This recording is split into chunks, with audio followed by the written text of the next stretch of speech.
शंकर भगवान की शिवरात्रि एक आराधना की रात्रि होती है।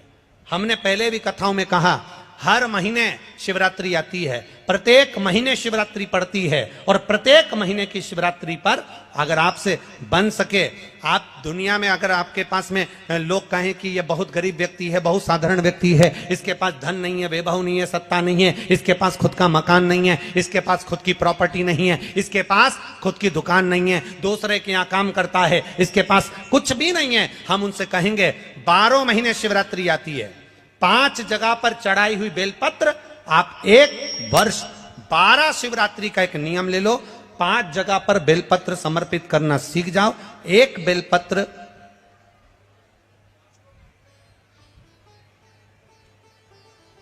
ये शिवलिंग, ये जलाधारी, बहुत ध्यान से देखना, ये चरण जहां से जल नीचे गिरता है, गणेश जी का स्थान, कार्तिकेय जी का स्थान, ये हस्तकमल माता पार्वती जी का हाथ हस्तकमल, शिवलिंग भगवान शंकर का स्थान। ऊपर से जो एक एक बूंद जल शिवलिंग के ऊपर गिर रहा है, शंकर भगवान की 5 बेटियां जया, विषहरा, शामरीबारी, दौतली, देव।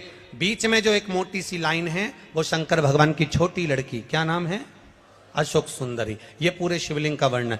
5 जगह पर बेलपत्र, 5 स्थान पर बेलपत्र, 12 महीने की शिवरात्रि। आप दूसरे के यहां काम कर रहे हो, नहीं है नौकरी, नहीं है काम, दूसरे के मकान में रह रहे हो, खुद का मकान भी नहीं, खुद का प्लाट भी नहीं, खुद की प्रॉपर्टी भी नहीं, बहुत संघर्ष की जिंदगी जी रहे हो, ठेला धका रहे, लॉरी चला रहे, गाड़ी चला रहे, ऑटो चला रहे, अपने लिए करने का प्रयास करना। घर में जितने सदस्य हैं, 12 महीने शिवरात्रि आती है, एक बेलपत्र अशोक सुंदरी वाली जगह पर, डंडी का मुंह नीचे की ओर, दूसरी बेलपत्र माता पार्वती जी के हस्त कमल पर। ये 2 पत्ती जो होती है, इस पत्ती के 2 भाग शिवलिंग के बीच में हो। तीसरी बेलपत्र भगवान शंकर के शिवलिंग पर, डंडी का भाग आपके विपरीत दिशा में हो, विपरीत दिशा।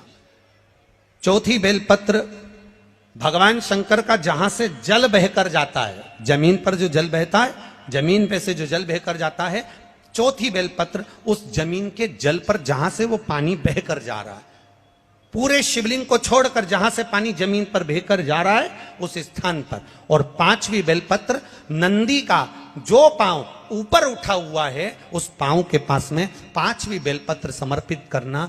एक शिवरात्रि से लेकर 12 शिवरात्रि जो 1 वर्ष तक कर लेता है, 1 वर्ष अपनी कड़ी मेहनत के साथ में मेहनत पूरी करना। और ये 5 बेलपत्र हर महीने जो शिवरात्रि आती है उस पे समर्पित करना प्रारंभ कर दीजिए और मेहनत करना प्रारंभ कर दीजिए। आपको आपके कर्म का फल मिलेगा। साल भर के अंदर आप अच्छे बनकर बैठ सकते हैं। पकड़ो आप भी भक्ति का मार्ग, तो मुक्ति का मार्ग स्वयं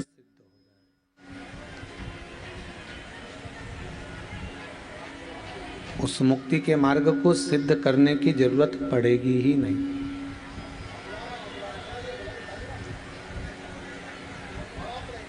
अगर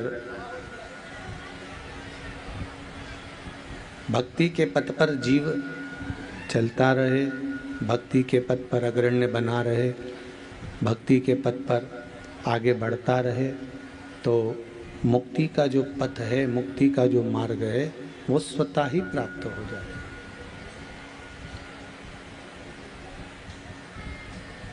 एक बहुत साधारण सी भाषा से, साधारण से भाव से, एक साधारण से दृष्टांत से अपन समझें।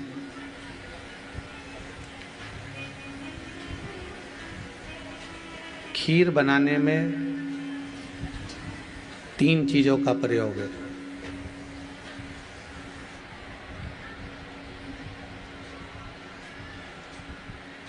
खीर बनाने में 3 चीजों का प्रयोग है। ये एक है दूध, एक है चावल और तीसरे नंबर पर है शक्कर, चीनी। इन तीनों का कलर देख लीजिए, एक जैसा है। दूध भी सफेद है, श्वेत है, चावल भी सफ़ेद है, श्वेत है, और शक्कर चीनी भी श्वेत है, चीनी भी सफ़ेद है।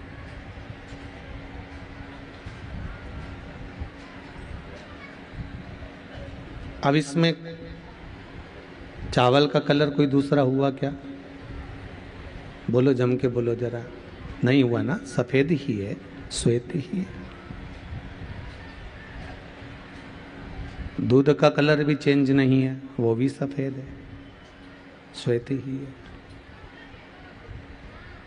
और जो चीनी, जो शक्कर इसमें डाली गई, उसका कलर भी श्वेत है, उसका कलर भी सफ़ेद है।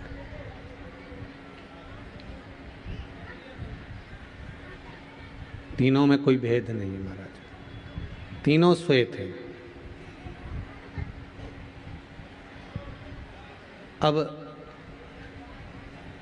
ये तीनों है तो श्वेत, तीनों है सफ़ेद, पर तीनों का जो कार्य है वो अलग अलग है महाराज।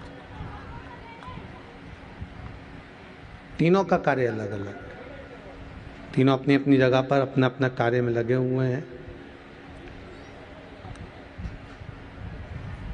इसमें सबसे मुख्य खीर बनाने में केवल एक ही चीज है, सबसे मुख्य है। वो क्या है? वो शक्कर। अगर शक्कर नहीं है, चीनी नहीं है, तो खीर बन सकती है क्या? जम के बोलो जरा। नहीं बनेगी।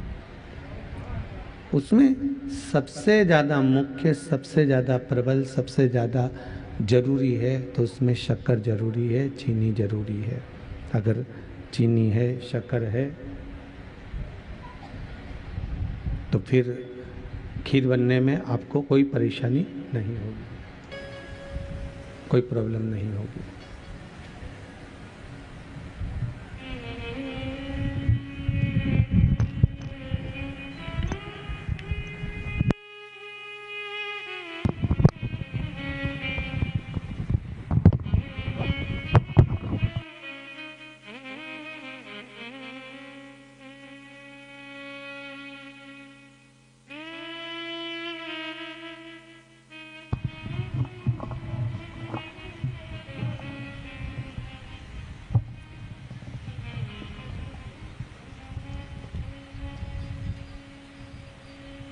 तीन चीजें हैं उसमें। एक दूध है, चावल है, शक्कर है। बहुत अच्छे से समझना शिव महापुराण के इस तत्व को। शायद हमारी भी जिंदगी इन तीन चीजों के मिलन में श्रेष्ठ बन जाए। आपने अपनी जिंदगी में खूब खीर बनाई है और खूब खीर बनाकर खाया भी है, और अभी छट गई होगी तभी भी खूब बनाई होगी। हो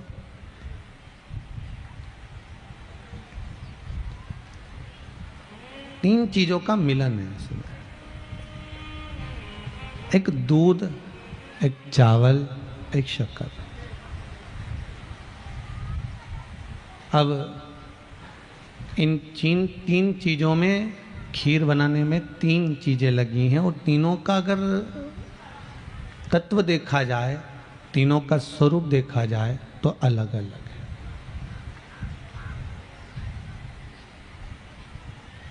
दूध क्या है? ज्ञान। चावल क्या है? कर्म। और शक्कर क्या है? भक्ति।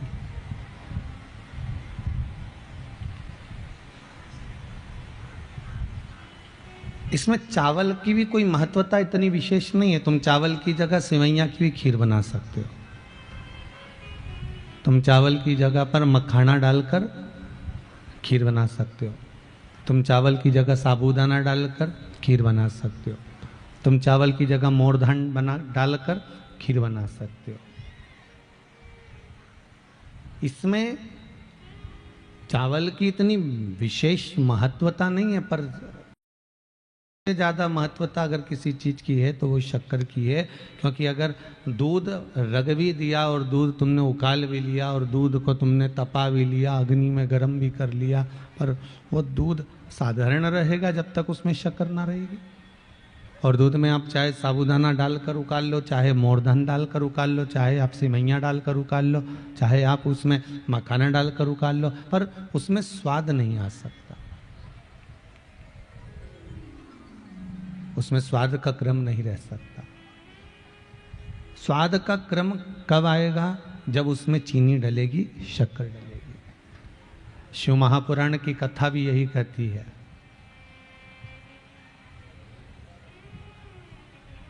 केवल यजमान कथा करवा ले, जैसे श्री दिलीप कुमार जी अग्रवाल का परिवार, अग्रवाल परिवार ये कथा करवा रहा है शेर घाटी में, तो बाबा की कृपा से करवा रहा है। केवल यजमान कथा करवाए और उस कथा को केवल करवाए और वो स्वयं श्रवण ना करे, उस कथा को स्वयं अपने जीवन में ना उतारे, तो कथा करवाने का कोई लक्ष्य तत्व रहेगा क्या? कोई कथा का महत्व रहेगा क्या? नहीं। शिव महापुराण की कथा कहती है कि जब हम भक्ति रूपी चीनी, भक्ति रूपी शक्कर को उस खीर में मिलाते हैं, तब जाकर उस खीर का स्वाद बढ़ता है, उस खीर में स्वाद बढ़ता जाता है।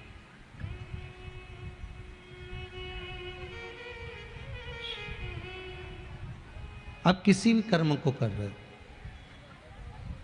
शिव महापुराण कहती है आप किसी भी कर्म को कर रहे हो, उस कर्म को करते हुए उसमें भक्ति का एक थोड़ा सा शक्कर, भक्ति की थोड़ी सी चीनी डाल दीजिए उसमें। आपके बेटे का ब्याह कर रहे हो, आप अपनी बेटी की शादी कर रहे हो, बेटे की शादी कर रहे हो, आप परिवार में कोई किटी पार्टी कर रहे हो, आप कोई उद्यापन कर रहे हो, आप अपने घर में कोई शादी की सालगिरह मना रहे हो, आप अपने घर में बच्चों का जन्मदिन मना रहे हो, आप अपने घर में कोई भी फंक्शन मना रहे हो, तो उस फंक्शन में थोड़ा सा भक्ति डाल दीजिए, उसमें थोड़ा सा भक्ति की शक्कर को डाल दीजिए, थोड़ी भक्ति की चीनी को उसमें डाल दीजिए।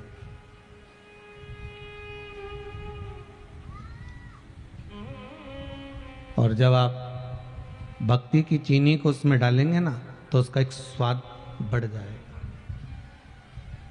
उसका एक आनंद बढ़ जाएगा। और वो भक्ति की चीनी है कौन सी?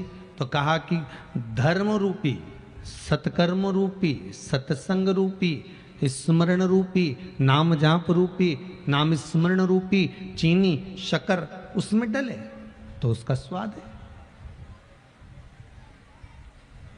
वरना कोई स्वाद ही नहीं मालूम पड़े, फिर वो एकदम शून्य है। अगर स्वाद नहीं तो उसमें शून्यता है, उसमें फिर कोई आनंदता नहीं। जैसे एक व्यक्ति ने जाकर कहा, सुनो सुनो सुनो सुनो सुनो, क्या है? तुम इतना बड़ा काम कर रहे हो तो मैं तुम्हें कुछ गुप्त दान देना चाहता हूं। अब गुप्त दान देना चाहता हूं? हाँ, बहुत अच्छी बात है साहब। तो एक काम करना, कल आप मेरे घर पर आ जाना और मैं गुप्त दान दे दूंगा तुमको, आ जाना हो। तब सब लोगों ने मिलकर, गांव के जो लोग थे 2 4 8 लोग बड़े बड़े अच्छे, सब उसके घर गए। तो उसने कहा अब मैं तुमको गुप्त दान देना चाहता हूँ और गुप्त दान देना चाहता हूँ। तो उसने एक चेक फाड़ा और चेक उनको भर के और दे दिया।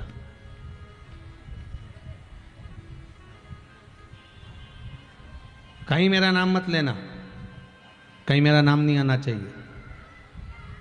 उन्होंने चेक में रुपए वगैरह सब भर के और उनको दे दिया। अब देने के बाद सारे गांव के लोग उस चेक को लेके बैंक गए, और बैंक में गए तो बैंक वाले से कहा, लो भैया ये चेक लो, और हमारे सेठ जी ने इसमें 5 लाख रुपए भरे हैं और हमको दे दो। इतने में चेक जैसे ही बैंक में दिया तो बैंक वाले बोले, पागलों जैसी बात मत करो, इसमें सेठ जी का कहीं नाम नहीं है और सिग्नेचर नहीं है। पैसे भरे हैं पर नाम नहीं है इसमें और ना उनमें सिग्नेचर है। तो जितने लोग चेक लेकर गए थे वो वापस सेठ जी के पास गए। सेठ जी से कहा, सेठ जी इसमें नाम और सिग्नेचर तो है ही नहीं। सेठ जी बोले, मैंने बोला था ना गुप्त दान दूंगा, अगर नाम लिख दूंगा तो गुप्त दान कहलाएगा ही नहीं, इसलिए मैंने ना तो सिग्नेचर करे ना नाम लिखा। अब गांव के लोग बाल नोचने लगे, बताओ तो चेक का क्या काम। अब उस चेक की महत्वता क्या है, उस चेक की मूलता क्या है? जब उसमें सिग्नेचर ही नहीं है, जब उसमें साइन ही नहीं है, जब उसमें नाम लिखा ही नहीं है, तो फिर उसकी तो कोई मूलता ही नहीं, फिर उसकी कोई महत्वता ही नहीं है। आप जिस कर्म को कर रहे हो उस कर्म में अगर भक्ति नहीं है तो फिर उस कर्म का कोई महत्व नहीं है महाराज। हम तो बार बार कहेंगे, अगर आपके यहाँ शादी का कोई फंक्शन है, शादी की सालगिरह है, जन्मदिन है, किटी पार्टी है, या आपके यहाँ कोई भी फंक्शन कर रहे हो, उसमें भले 5 भजन गाओ, ढोलक उठा ली 5 भजन गा लिए, भले उसमें आप बैठकर राम नाम गाओ, कृष्ण नाम गाओ, शिव नाम गाओ, तुम्हारी मर्जी पड़े जो गाओ, पर भले थोड़ा सा गाओ, पर उसमें तुम्हारा भक्ति का होना, भजन का होना, कीर्तन का होना, स्मरण का होना, नाम जाप का होना जरूरी है। आपके यहाँ किटी पार्टी हो रही है, माताएं इकट्ठी हुई हैं, तो आप 5 माताएं 10 माताएं, भले पूरी माताएं भजन ना गाए पर 4-5 तो गा सकती हो। और भजन भी ना गाओ तो हम तो कहेंगे कि एक मंत्र का स्मरण एक साथ में मिलकर करो, श्री शिवाय नमस्तुभ्यम। आप उस मंत्र का स्मरण करो।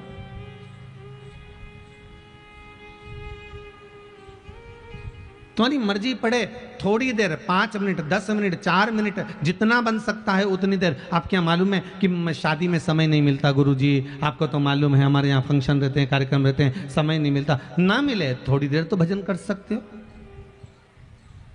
कि मुख में हो राम नाम, राम सेवा हाथ में, तू अकेला नाही प्यारे, राम तेरे साथ में। तुम कुछ देर भगवान का भजन करिए।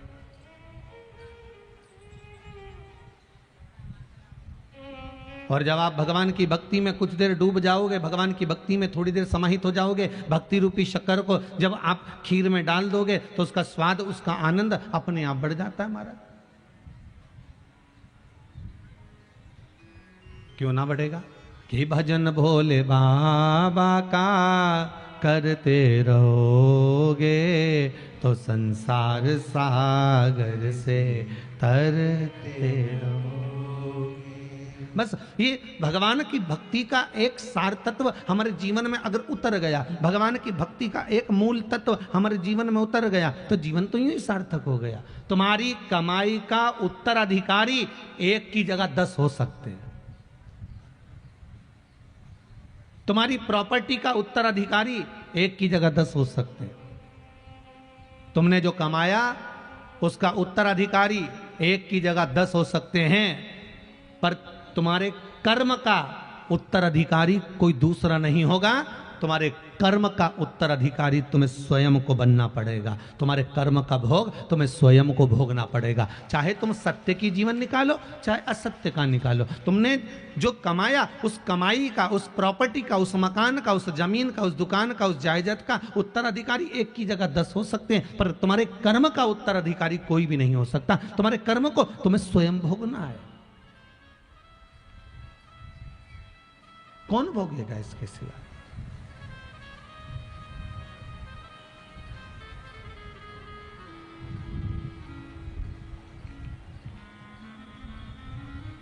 थोड़ा सा दुख, थोड़ी सी तकलीफ, थोड़ा सा कष्ट हमारे जीवन में आता है और हम रोते हैं, बिलखते हैं। हम यहां वहां भटकते हैं, हम भटक रहे होते हैं। पर जब सुख का भान हमारे जीवन में आता है, बहुत सारी संपदा हमारे जीवन में आ जाती है, बहुत सारा वैभव हमारे जीवन में आ जाता है, तो भी हम इतने फूल जाते हैं अहंकार में, इतने फूल जाते हैं ममता में, इतने फूल जाते हैं अकड़ में कि हम किसी साधारण से जीव को तो गिनते तक नहीं। हमारी अहमता इतनी बढ़ जाती है।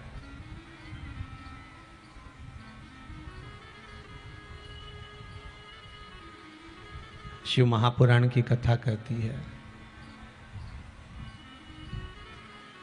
जब बेकार समय आता है, बहुत बहुत दुख का समय आता है,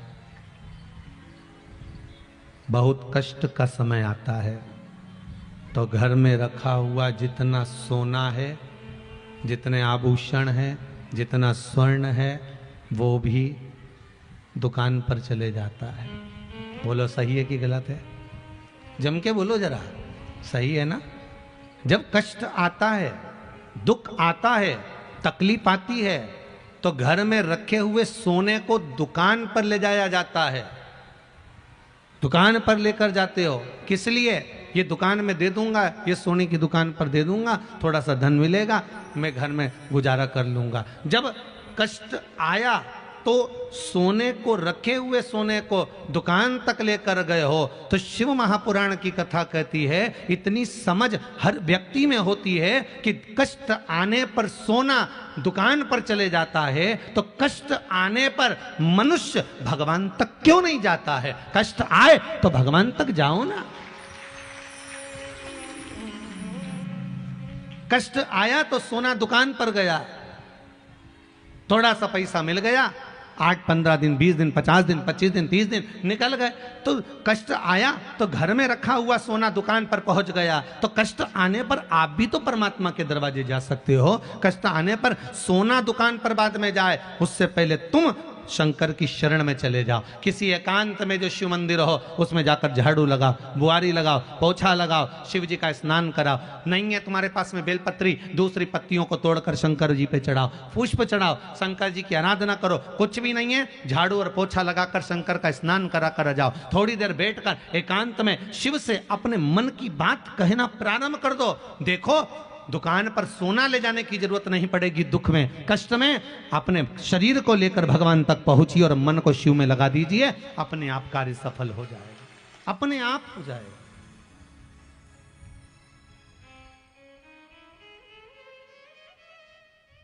आप इस मन को तो लेकर जा ही नहीं रहे हो।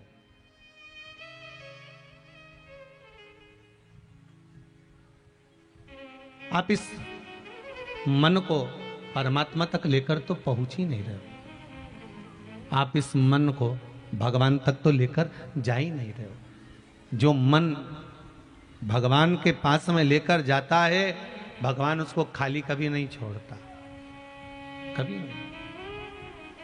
तेरे दरबार की बाबा निराली शान देखी है, तुझे देते नहीं देखा, पर झोली भरी देखी है।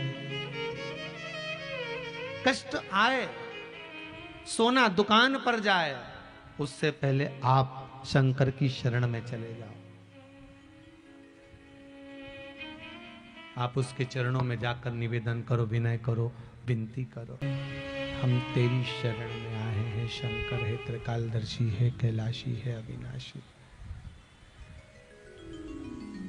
कष्ट आता है तो सोना दुकान पर ले जाया जाता है, स्वर्ण को दुकान पर ले जाते हैं महाराज। कष्ट आया तो स्वर्ण दुकान पर ले गए। जीवन में कष्ट आए तो इस तन को और इस मन को भगवान शंकर के शिवालय तक ले जाओ।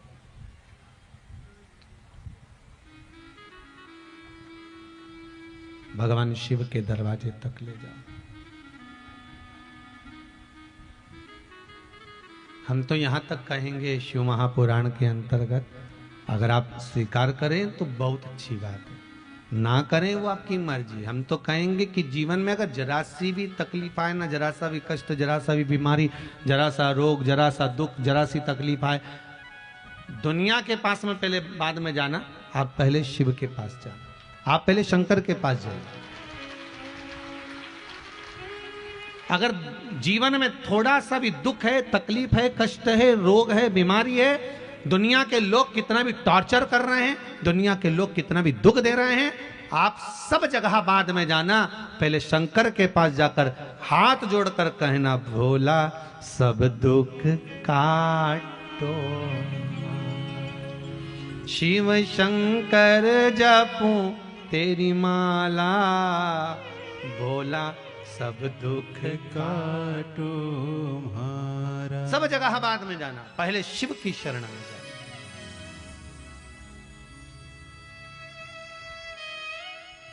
पर हमारी आदत भी तो बुरी है ना, इस आदत का क्या करोगे? सबसे पहले आपके घर में अगर तकलीफ आई तो आप सबसे पहले अपने रिश्तेदारों को फोन लगा के बोलते हैं, देख मुझे 2 लाख रुपए की जरूरत है, तू दे देगी क्या?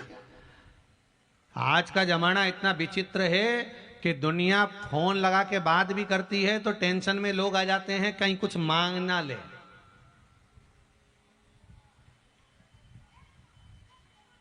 कहीं कुछ मांग ना ले, टेंशन में जाते। वो तो कहीं कहीं का होता है अनभिज्ञ सा, जिसको टेंशन नहीं। जैसे होता है 2 व्यक्ति बात कर रहे थे, आपस में थोड़ा सा विवाद करने लगे। एक बोला पृथ्वी गोल है, एक बोला पृथ्वी चपटी है। अब वो दोनों लड़ रहे थे। वो बोला कि गोल है पृथ्वी, दूसरा बोला चपटी है। वहीं से एक व्यक्ति निकल कर जा रहा था, इन्होंने उससे पूछ लिया, भैया इधर आओ, क्या बात है, ये बताओ कि पृथ्वी गोल है कि पृथ्वी चपटी है? उसने कहा भैया देखो हम तो इस गांव के है ही नहीं। उसने कहा हम तो इस गांव के है ही नहीं। अब बताओ ये कहीं ऊपर से आया था है? अब उससे पूछा कि ये बताओ कि पृथ्वी गोल है कि चपटी है, तो क्या हम तो इस गांव के है ही नहीं, हम तो दूसरे गांवों के हैं। अरे भाई बता तो सकता, पर कोई कोई होता अनभिज्ञ सा, उसको कुछ चिंता नहीं रहती। वो तो शिव के भरोसे पर जीता है, शंकर के भरोसे पर जीता।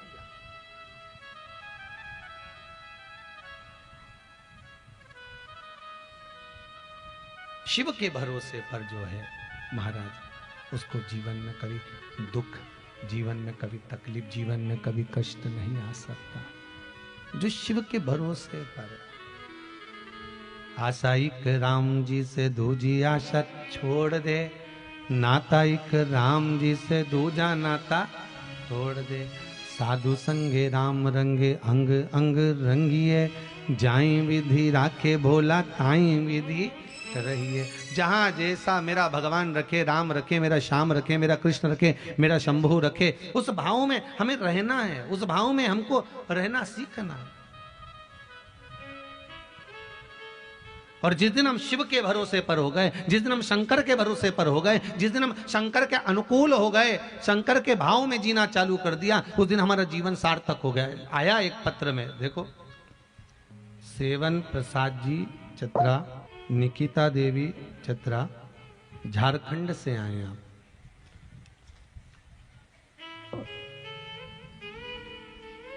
बैठे निकिता देवी जी चतरा, माइक दो जरा, माइक पहुंचाइए।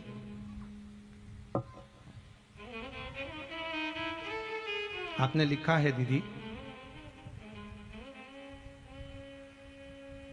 पति को किडनी की बीमारी है, उनकी तबीयत बहुत खराब रहती थी, परंतु जब से हम सब परिवार, नमः शिवाय, श्री शिवाय, श्री शिवाय नमस्तुभ्यम। दीदी कहाँ से आए आप? चतरा से। चतरा। रोइए नहीं, बाबा ने अगर कृपा कर कर आपको यहाँ बुलाया है ना, तो बाबा की ही कृपा मानिएगा। हम तो कहते हैं अगर नसीब है पंडित जी जो आप काम कथा श्रवण कर रहे हैं पंडित जी। जी, आपने इसमें लिखा है कि किडनी का प्रॉब्लम था और ज्यादा था, अभी की स्थिति कैसी है उनकी? ठीक है पंडित जी। पहले से आराम है उनको? ठीक है। बाबा की बस यही कृपा बनी रहे। हम तो बाबा से ये विनती करेंगे कि बाबा और जल्दी से जल्दी उनको ठीक करे और शीघ्र अति शीघ्र स्वस्थ हों। बाबा से यही निवेदन। श्री शिवाय नमस्तुभ्यम। बैठो बैठो बैठो बैठो, विराजिए विराजिए। श्री शिवाय नमस्तुभ्यम। बाबा ने अगर कृपा करी है, हमने कहा था ना आपको कि शहर घाटी वालों पर भगवान की बड़ी कृपा हुई है। अगर बाबा ने करुणा करी है ना और यहाँ बुलाया है, तो शायद शेर घाटी के ही नहीं, पूरे बिहार क्षेत्र के सभी जीवों के उद्धार के लिए बाबा ने शिव महापुराण की कथा रखी। कहीं शिव की कृपा हुई। करुणा शिव करे महाराज। आपका भाव अगर निर्मल है और भगवान अगर कृपा करा हुआ है और उसने करुणा करी है, तो वो किसी भी रूप में आकर फल प्रदान करेगा। फिर कहेंगे सोना दुकान लेकर जाओ कष्ट के समय पर, वो अलग बात है, पर इस तन को, इस मन को शिव तक लेकर जाना, भगवान शंकर के दरवाजे लेकर जाना, भगवान शिव से विनय करने लेकर जाना, उनसे विनती कर, बाबा हमने जीवन में बहुत दुख देखा है, बहुत कष्ट देखा है, पर भरोसा आपका है, विश्वास आपका है, और विश्वास और भरोसा यदि आपका है तो मुझे उम्मीद है डूबने नहीं दोगे।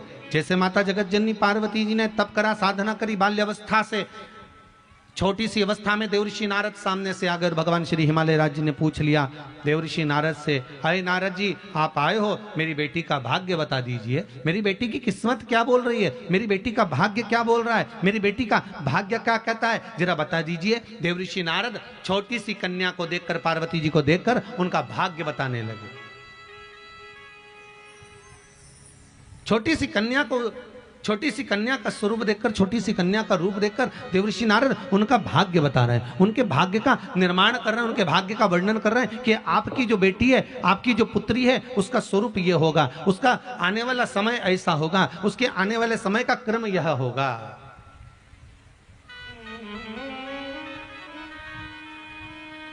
एक बात पहले भी कही, आज फिर कहते हैं, कमला कमला कमला, ढेर सारी कमला होगी पूरे शेरघाटी में, और शेरघाटी में क्या पूरे भारत में देखिए आप, बिमला बिमला बिमला, ढेर सारी बिमला होगी, रामकली रामकली, ढेर सारी रामकली होगी,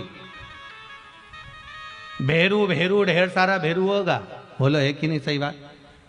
राम राम, ढेर सारे राम। अब मालूम पड़े किसी ने अपना नाम धीरज सिंह रख दिया तो धीरज धीरज, ढेर सारे धीरज होंगे। नवीन नवीन, ढेर सारे नवीन होंगे, ढेर पड़े। अब तुम सुबह से उठी और सुबह से उठकर तुमने सबसे पहले अखबार खोला, और अखबार खोलकर सबसे पहले उसमें राशि पढ़ी, और राशि पढ़ी तो क्या देखा, आज मेरी राशि में लिखा है कि मुझे आज ये मिलेगा। अब एक जैसी राशि तो ढेर सारी, बोलो सही है कि गलत है? ना जाने कितनों की राशि एक जैसी होगी, कितनों का नाम एक जैसा होगा, पर विचार करिए, किसी को तो सुख मिला, किसी को दुख मिला। सही है कि गलत है? ये क्यों मिला? जब राशि में लिखा हुआ है कि तुमको आज धन ज्यादा मिलेगा, संपदा ज्यादा मिलेगी, नौकरी मिलेगी, तुम्हारी उन्नति होगी, तुम्हारी तरक्की होगी, तुम्हारे यहाँ ऐसा होगा, जब राशि में लिखा है तो फिर होना चाहिए था। फिर हुआ क्यों नहीं? क्योंकि शास्त्र कहता है, भगवान की कथा कहती है, शिव महापुराण की कथा कहती है, ये अपनी जगह पर है। ऐसा नहीं है कि राशि देखने से होगा, नहीं होगा, पर शास्त्र कहता है राशि के साथ में व्यक्ति को अपना कर्म भी करना पड़ेगा। कर्म जरूर है, व्यक्ति को कर्म भी करना पड़ेगा।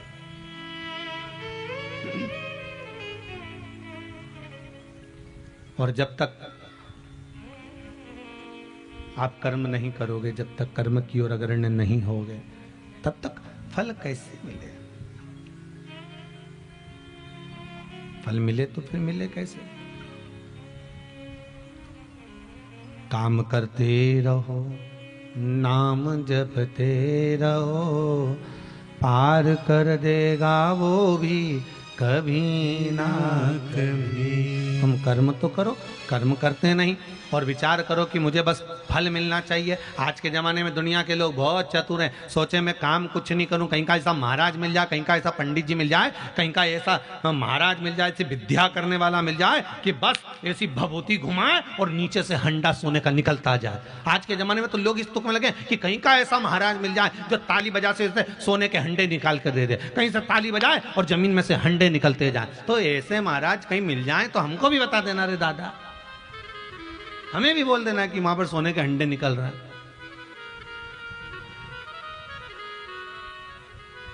और निकलते होते तो पहले महाराज नहीं निकाल लेते? अरे बोलो तो जम के, निकालते कि नहीं निकालते? कि पहले अपन तो अपना घर भरे। शिव महापुराण की कथा भी तो वही कहती है कि तुम्हारे पास में 100 का नोट होगा तब तो तुम 1 रुपया किसी को दान दोगे।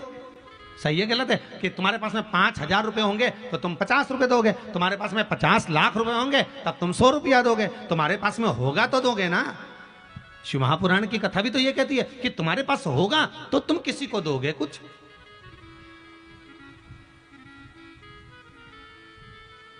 अब दुनिया के लोग कहें कि हमको कैसा महाराज मिल जाए जो सोने के हंडे निकाल दे, पर गीता जी में भगवान कृष्ण ने कह दिया कर्म प्रधान है, काम करिए, तुम कर्म करते रहिए, फल की इच्छा मत रखना, तुम काम में लगे रहना, फल देने की जवाबदारी मेरी है, मैं तुरंत तुमको निकाल कर दे दूंगा। कर्म तो करना पड़ेगा, काम करो ही नहीं और हाथ पैर हिलाओ नहीं, और क्योंकि मैं तो बस कहीं ना कहीं से मिल जा नहीं।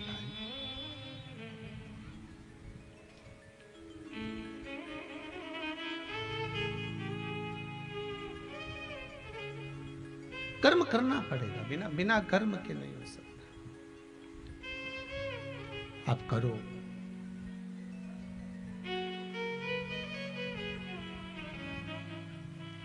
एक चींटी भी अपने दर्रे से बाहर निकलती है, थोड़ा संचय करती है, लेकर आती है, तब जाकर अपना पेट भरती है।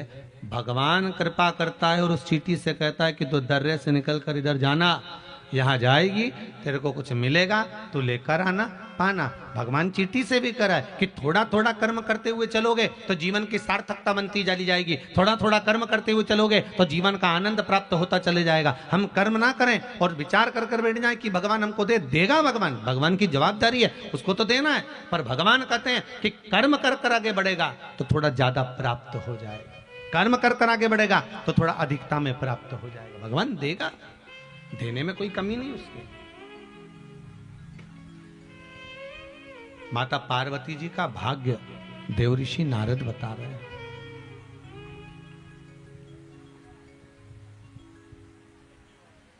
माता पार्वती जी का भाग्य देवऋषि नारद बता रहे हो। देवऋषि नारद ने कहा इनको जो पति मिलेगा, नग्न वेशधारी, भस्मी रमाने वाला, जटा जूट बांधने वाला, ऐसा इनको पति मिलेगा। पार्वती जी की माता मैनावती की आंख में जल भर गया, रोने लगी कि मेरी बेटी का भाग्य ऐसा है कि इसको जो पति मिलेगा ऐसा मिलेगा, तो इससे तो अच्छा मैं बेटी का विवाह ही नहीं करूंगी।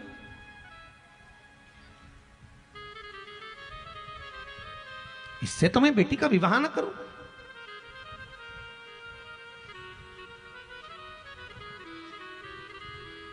अब एक परिवार में एक लड़की को अगर दुख है, बड़ी दुखी है वो बेचारी ससुराल में, तो उसको अगर किसी ने देख लिया तो क्या दूसरी बेटी का विवाह नहीं करोगे? अरे बोलो तो जम के, नहीं करोगे क्या? करोगे तो सही ना भाई, हो सकता है उसका भाग्य अलग हो।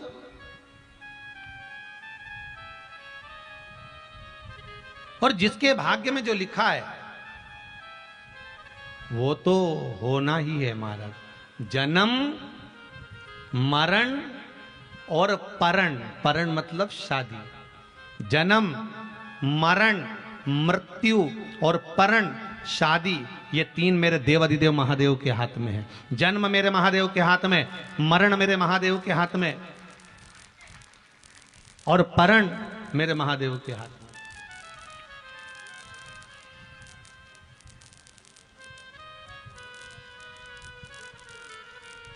जन्म, मरण, परण तीन मेरे देवाधिदेव महादेव के हाथ में। ये तीन शिव के हाथ में। डॉक्टर ने कह दिया बहू को, बेटी को इतने समय तक डिलीवरी हो जाएगी, जापा हो जाएगा। मालूम पड़े 4 दिन पहले ही हो गया, मालूम पड़े 15 दिन बाद हो गया। जन्म उसके हाथ में, मरण, मृत्यु लोगों ने देखकर कहा था इस तो खूब जिएगा, इसकी तो खूब उम्र है, खूब बढ़िया पत्रिका, क्या जोरदार इसके हाथ की रेखा, ये तो खूब जिएगा। अब मालूम पड़े बीच में कोरोना हो गया और निपट गया। अब पत्रिका क्या क्या करोगे? अब वो हस्तरेखा क्या क्या करोगे? मरण, मृत्यु लिखा, मरण, ये मरेगा। डॉक्टर ने कह दिया इसकी अंतिम सांसें चल रही है, इसके प्राण छूटने वाले हैं। डॉक्टर ने कहा दिया इसको घर ले जाओ, अब इसका अंतिम समय है, अंतिम श्वासें हैं। मालूम पड़े और घर ले गए। डॉक्टर ने तो कहा था 2-4 दिन में ये निपट जाएगी, मर जाएगा। मालूम पड़े घर ले गए, 2 महीने हो गए। जब जब बीमार पड़ती नीचे गोबर लीप के तुरंत अम्मा को नीचे सुला देते और गीता जी का पाठ सुना देते। अम्मा वापिस जिंदा हो जाती, वापिस जिंदा, वापिस पलंग पे सुलाओ।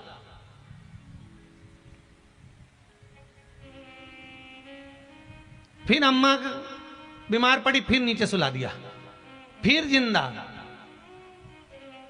अच्छा, कई कई तो फोन लगा के पूछे गुरुजी से, गुरुदेव हमारी अम्मा को हमने 4 बार गीता जी सुना दी, 5 बार गाय दान दे दी, 25 बार तुलसी का दल गंगा जल पिला दिया, पर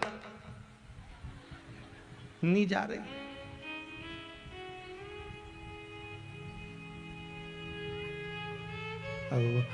भगवान से तो पूछो कि क्यों नहीं ले जा रहे। भगवान बोले कभी नीचे भजन नहीं करा, नीचे मृत्यु लोक में कभी भजन नहीं करा, नाम जाप नहीं करा, मंत्र जाप नहीं करा, स्मरण नहीं करा, कैसे लेकर जाऊं इसको। जन्म मरण और परण विवाह कितनी भी कोई कह दे कि अगले महीने तक हो जाएगा, बस बहुत अच्छा ग्रह आ रहा है शादी हो जाएगी, मालूम पड़े 1 साल निकल गया, 1 साल।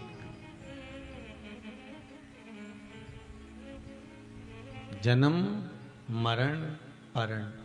किसी ने कहा था 12 महीने बाद होगी, मालूम पड़े 15 दिन में ही पक्की हो गई। जन्म मरण परण 3 शिव के हाथ में। शंकर ने किसी को नहीं दिया ये, किसी को भी। इसलिए आज भी ब्राह्मण कहते हैं अगर किसी का एक्सीडेंट हो जाए, कोई बीमार पड़ गया, बहुत बेकार हालत हो गई, वेंटिलेटर पर डाल दिया गया, तो पंडित जी क्या कहेंगे कि महामृत्युंजय का जाप करवा। क्योंकि ब्राह्मण को मालूम है कि अगर जन्म मरण और परण शिव के हाथ में है तो मृत्यु शंकर के हाथ में है। अगर महामृत्युंजय का जाप प्रारंभ करवा दिया तो यह पक्का है कि वो प्राण कुछ देर के लिए रोक सकता है। वो महामृत्युंजय के मंत्र में वो बल है। इसलिए ब्राह्मण कहते हैं महामृत्युंजय का जाप करिए, इसका अनुष्ठान कर लीजिए, जप कर लीजिए।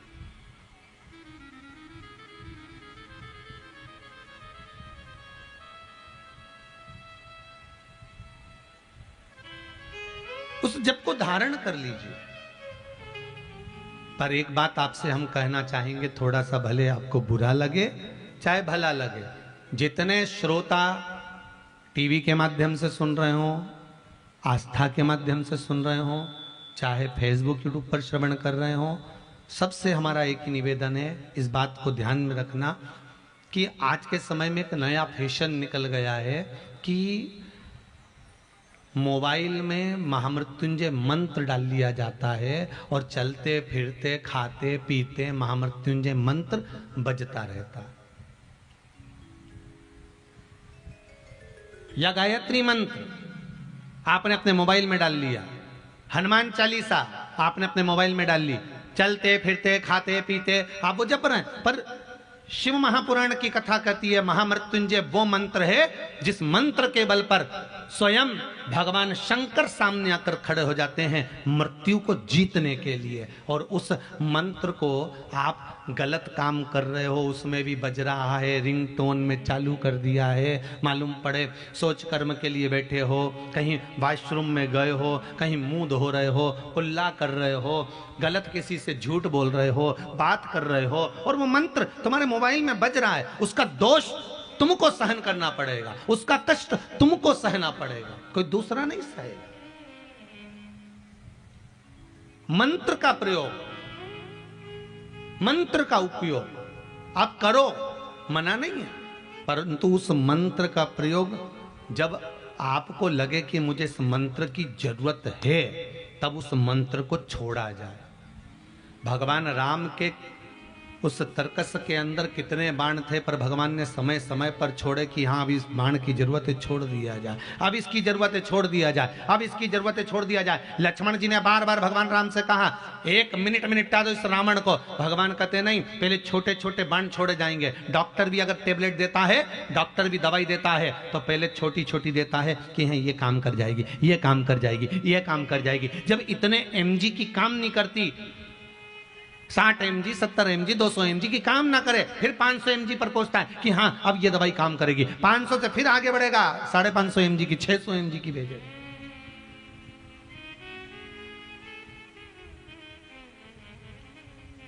जब ये काम ना करे तब दिया जाता। उस मंत्र का प्रयोग करो, जपो। और जब हम किसी कष्ट में हो तब किसी ब्राह्मण देवता के पास जाकर निवेदन कर कर कहें, ब्राह्मण देवता, हे ब्राह्मण देव आपकी कृपा हो, हमें महामृत्युंजय मंत्र का अनुष्ठान करवाना है। मेरे दादा, मेरे पिता, मेरी माता, मेरी बहन, मेरा भाई, उसकी स्वास्थ्य। फिर ब्राह्मण देवता संकल्प ले, और संकल्प लेकर फिर वो महामृत्युंजय मंत्र का स्मरण करे। उसका जो फल हो, उसका जो सुख हो, वो एक आनंद देने वाला, उसका एक आनंद है।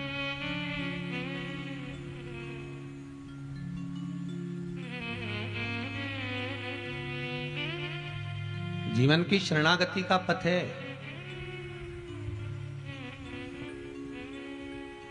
सुख देने वाला, आनंद देने वाला। आज शिव महापुराण की कथा कर रही है। पार्वती जी मैया का भाग्य देव ऋषि नारद ने बता दिया कि इनको ऐसा पति मिलेगा। किसके भाग्य में क्या लिखा है किसी को नहीं मालूम।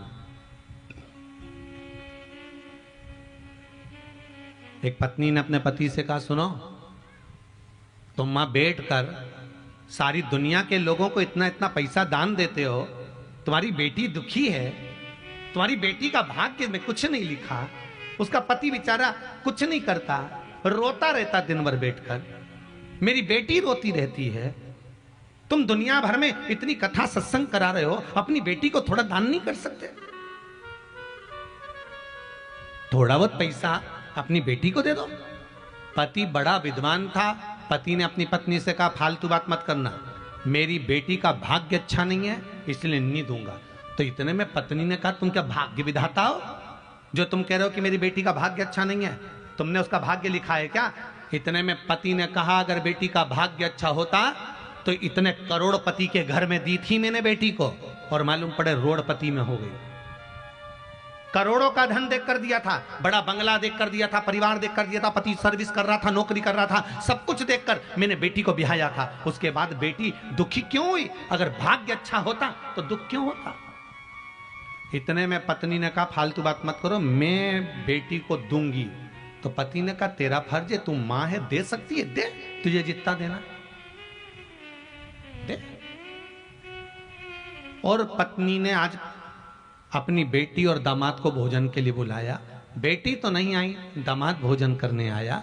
और पत्नी ने क्या करा कि लड्डू बनाए तिल के, और तिल के लड्डू बनाकर उस लड्डू में सोने की गिन्नियां फंसा दी, सोने के सिक्के फंसा दिए। सोने की गिन्नियां फंसाई, डब्बे में भर दिया, और जमाई से कहा भोजन करने के बाद, ये डब्बा ले जाओ, इस डब्बे को मेरी बेटी को दे देना। जमाई साहब, हाओ माँ, अगर मैं बता कर दूंगी तो जमाई लेगा कि नहीं लेगा? उसको बुरा लगेगा कि मेरी सास ने बता मुझे सोना दे दिया, उसको बुरा लगेगा कि जैसे हम भिखारी हो। तो उसने लड्डू के अंदर सोने की गिन्नियां फंसा कर दे दी। वो लेकर गया। रास्ते में जाते जाते उसके मन में आया, कल बच्चों की फीस जमा करना है, पैसा नहीं है घर में बिल्कुल भी। एक काम करता हूँ, सास ने मुझे लड्डू दिए हैं, इसको हलवाई की दुकान पर बेच देता हूँ, 500 रुपए मिलेंगे, उस 500 रुपए की मैं फीस जमा कर दूंगा। हलवाई की दुकान पर गया, सेठ जी ये लड्डू ले लीजिए। सेठ जी ने लड्डू सूंघे तो बड़े अच्छे थे, लाओ दे दो हमको, ये लो 500 रुपए। 500 रुपए दिए, वो घर लेकर चले गया। शाम को सेठ जी वापिस आ रहे थे। सेठ जी आते आते उनके मन में आया, आज मेरी पत्नी का जन्मदिन है, लड्डू लेता हुआ चलता हूँ। हलवाई की दुकान पर गए, आवाज लगाई, सेठ जी कहाँ हो? सेठ जी आए, बोलो साहब। लड्डू दे दो जरा 2-4 किलो, ताजा डब्बा आया है लड्डू का, यही ले जाओ। लड्डू का डब्बा दिया, सेठ जी घर ले जाकर लड्डू पहुंचे। आज पत्नी का जन्मदिन था, जन्मदिन पर लड्डू जैसे ही पत्नी के मुंह में दिया तो सोने की गिन्नी आ गई। पत्नी ने पूछा ये लड्डू कहां से लिया? इतने में पति ने कहा हलवाई की दुकान से लाया हूं। ये लड्डू हलवाई की दुकान पर कहां से आ गए? पता नहीं। पत्नी की आंख में से आंसू बहने लगे कि ये लड्डू तो मैंने जमाई को दिए थे। पत्नी ने पति के चरण पकड़े, आप सही कहते हो, भाग्य में नहीं होगा तो कोई कितना भी दे दे पहुंच नहीं पा सकता। कितना ही देकर देख लीजिए, भाग्य में होगा तो दौड़ कर आएगा, भाग्य में नहीं होगा तो तुम करोड़ों का धन दे दीजिए, कुछ नहीं मिल पाएगा। कितना झगड़ा कर कर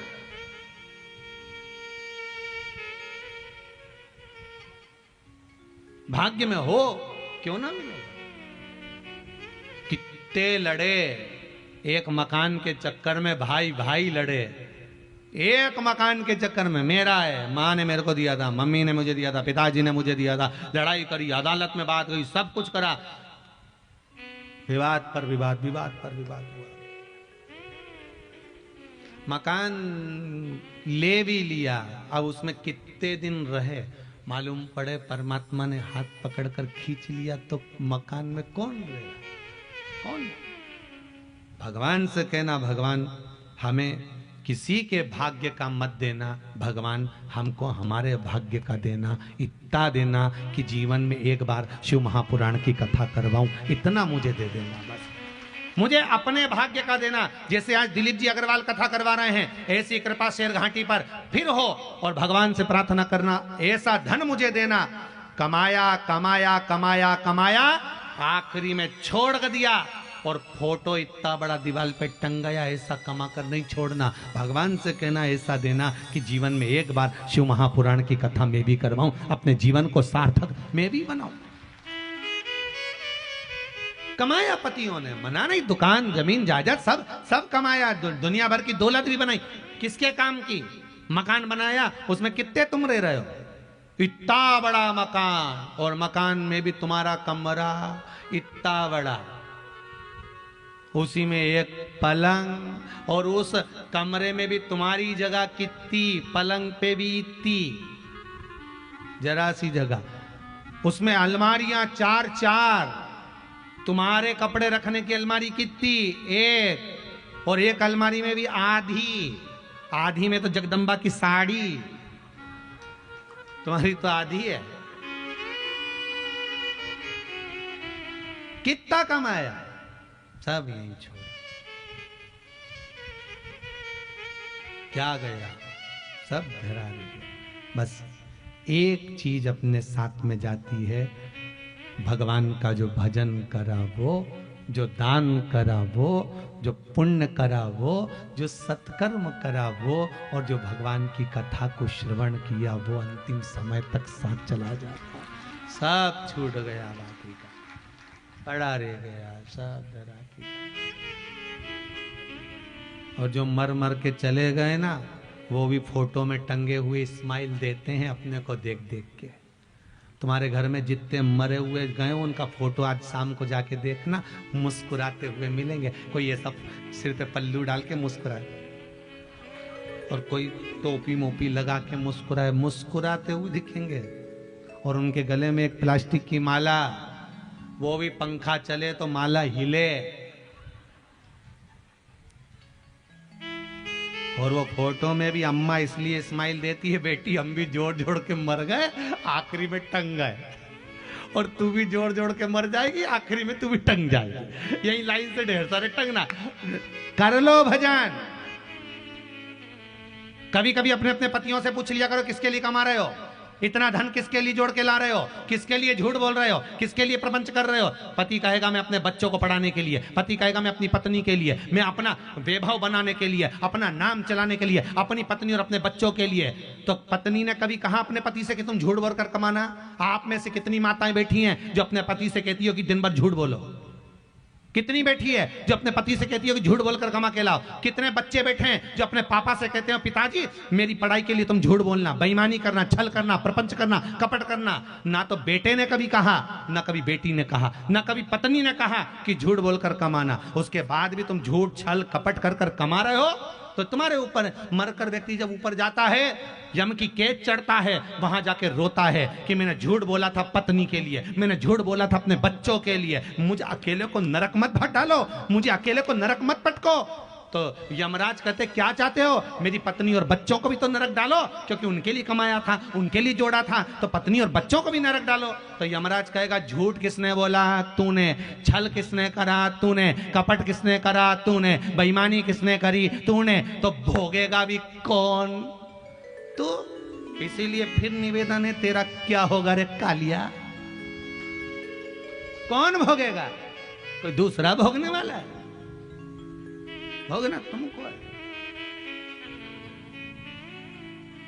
और मेरी माताओं से निवेदन है, क्यों कहते हैं कि माताओं आप कथा में जाओ, क्यों कहते हैं कि आप सत्संग में जाओ, क्यों कहते हैं कि आप धर्म में जाओ, क्यों कहते हैं कि आप भगवान की भक्ति में लगे रहो? उसका कारण है, पति कितनी भी बेईमानी का धन लाए, झूठ बोलकर लाए, प्रपंच कर कर लाए, आप अगर सत्संग में जाकर बैठ जाती हो तो आपके धर्म का आधा हिस्सा पति के खाते में चला जाता है। आप धर्म तो करो, आप सत्कर्म तो करो, आप भजन तो करो, आप कीर्तन तो करो, मंत्र जाप तो करो, आपकी पूंजी थोड़ी उसके खाते में जाएगी, तो वो भी नरक नहीं भोगेगा, तर जाएगा। और वो तो कहता है कि मेरी कमाई में से 2 रुपया लेकर जाना, कहीं शिव पुराण में, कहीं भागवत में, कहीं धर्म में लगा देना। पर माताएं उसकी कमाई में से निकालती तो है, पर सब डेंटिंग पेंटिंग में लगाई जाती है।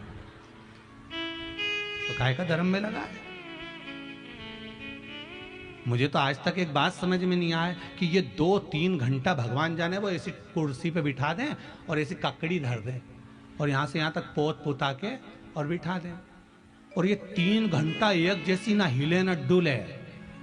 भगवान जाने इतना बिल पावर कहां से आता होगा, इतनी मन में कट्टरता कैसे आती होगी कि 3 घंटा बैठी रहे। और नहीं तो यहां 3 घंटा बिठाओ तो रामदेव बाबा का पूरा आसन लगा ले, पूरे आसन रामदेव बाबा के लगा ले उतनी देर में। तो वो तो इसका बस नहीं चले तो कपाल भारती भी कर ले इसका। भगवान जाने का 3 घंटे तक बैठी, फिर वो धागा ली आई, वो नोचती गई, भगवान राम। 2 घंटे तक कांच के सामने पेंसिल से, अच्छा कई बार वो पेंसिल से मुंडा देखे तो ऐसा लगे जैसे भगवान कृष्ण सृष्टि देख रहा, डब्बा भरे पुल्ला सल्ला भगवान। इधर से नीली, इधर से कत्थई, भगवान।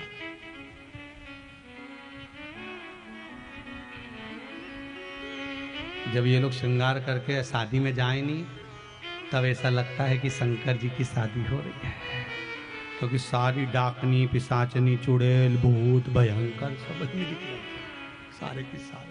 कौन देखे? शिव जी के विवाह जैसा तो विवाह किसी का नहीं हुआ। भोलेनाथ जी महाराज तैयार ही नहीं हुए, श्रृंगार ही नहीं करा। भगवान विष्णु ने कहा भोलेनाथ जी तैयार हो, तुम्हारी शादी है? नहीं आऊंगा, अभी बारात लेके नहीं जाऊंगा। तो कब जाओगे? तो भगवान बोले अभी मेरा मुहूर्त नहीं आया। तो मुहूर्त कब आएगा? तो इंतजार करते रहे। मैं पार्वती जी की यहाँ 1 मुहूर्त निकल गया, 2 मुहूर्त निकल गए, हलवाई भी अपने अपने घर जाने लगे कि भैया बाराती नहीं आ रही, हम तो हमारे घर जाएं। इतने में भगवान ब्रह्मा जी ने कहा हलवाई भी चले जाएगा, खाने को नहीं मिलेगा। भगवान बोले अभी मुहूर्त नहीं आया। मुहूर्त का इंतजार करते रहे। तब 15 दिन बाद सामने से एक अर्थी आई, राम नाम सत्य है, राम नाम सत्य है बोलते बोलते आए। शंकर जी उठ के नाचने लगे, मेरा मुहूर्त आ गया, अब मेरा मुहूर्त हो गया। शंकर जी की बारात कब निकली थी? जब सामने से अर्थी आई थी। जैसे ही अर्थी आई, मुर्दा में आग लगाई, आग लगाई। शंकर भगवान मन में सोचे मेरा पाउडर का डब्बा तैयार। और उन्होंने पाउडर माउडर लगा के जो तैयारी करी और तैयारी करी और बारात निकली। आज भी नियम है, शिव जी की बारात निकली थी, सामने से अर्थी आई थी, तब शंकर की बारात निकली थी। हिंदू धर्म की रीति है, आज भी आप कोई अच्छा काम करने जा रहे हो, सामने से अगर मुर्दा आता दिख जाए, अर्थी आती दिख जाए, समझ लेना तुम्हारा काम सफल हो जाएगा, तुम्हारा कार्य सफल हो जाएगा। समझ लेना, आज भी नियम है, सामने से मुर्दा आते दिख जाए तो कार्य सफल है। स्वप्न में किसी मरे हुए व्यक्ति को देख लो, समझ लो कि आज कोई अच्छा काम होने वाला है। किसी अपने व्यक्ति को मरा हुआ देख लिया, समझ लेना उम्र बढ़ गई। तो इसका मतलब यह नहीं है कि तुम शमशान के पास घर बना लो। हाँ, तुम्हारा क्या भरोसा, ये तुम सोचो सीहोर वाला महाराज बोला है कि मुर्दे को देखो तो काम सफल होता है, तुमने कहा अपन मकान ही शमशान के पास बनाएंगे, अपन तो प्लाट ही में ही कर देंगे, तो वहां से रोज आता जाता मुर्दा ही मुर्दा दिखेगा। इनका क्या भरोसा। बारात चली धड़ा के शिव जी की खूब दौड़ धाम से, और जब बारात शंकर भगवान की पहुंची थी हिमालय राज की नगरी में, देवता आगे आगे, भूत चुड़ैल पीछे पीछे, डाकनी पिशाचनी भयंकर, कोई का 12 मुंह, कोई का 10 मुंह, कोई का गर्जना करे, कोई का लंबी जीवान भयंकर। जिसको कोई नहीं बुलाया उसको शंकर जी ने बुलाया था। अब तुम्हारे यहां शादी में कितने लोग हैं जो भूत को बुलाते हैं, भूतनी को? क्या गुरुजी इनको बुलाने की जरूरत नहीं पड़ती, रिसेप्शन में दोनों दिख जाते हैं, इनको क्या बुलाया जाए, ये रिसेप्शन में दोनों दिखे, इन्हें बुलाने की जरूरत क्या। भयंकर स्वरूप, और जो हिमालय राज की नगरी में, और आगे आगे ब्रह्मा विष्णु महेश, भगवान ब्रह्मा विष्णु और 33 कोटि देवता सब आगे नाच रहा है, और पीछे पीछे उनके डमरू खड़काया तो डाकनी पिशाचनी चुड़ैल बहुत भयंकर आए, अब वो भी नाच रहे। तो इतने में इंद्रदेव ने ब्रह्मा जी से पूछा, ब्रह्मदेव ये बताओ कि आगे आगे जो देवता नाच रहे हैं, इनके तो नाचने का नाम है कि कोई कथक कर रहा है, कोई भांगड़ा कर रहा है, कोई गरबा कर रहा है, पर ये भूत चुड़ैल ऐसे नाच रहा है, हाथ हिलाए, कहीं पांव हिलाए, कहीं जमीन पे सो जाए, इनके नाचने का कोई नाम है क्या? इतने में ब्रह्मा जी बोले, इसको कलयुग में लोग डिस्को कहेंगे, यही कलयुग में लोग डिस्को कहलाएगा। तो जितने डिस्को करते दिखे समझ लेना भूत चुड़ैल नाच रहा है, इनको समझ लेना। और डिस्को में होता क्या है, बस हाथ ऐसे हिलाएं जैसे बिच्छू खा गया। भगवान राम,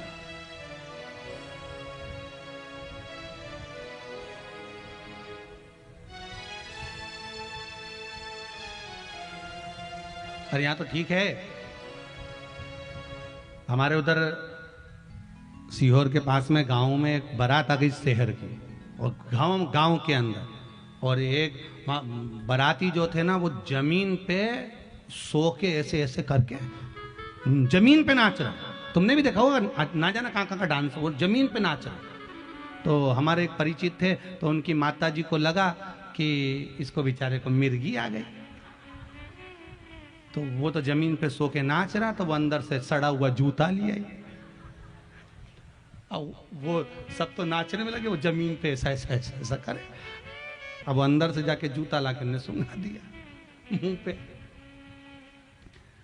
अब दूल्हे का जो बाप था वो नाचते नाचते आके बोला, ए आंटी वो मिर्गी नहीं है, नाच रही है। अब उसकी अम्मा ने जूता ही मुंह में दिया धर के, ऐसा नाच रही है, ये नाच, ऐसा नाच,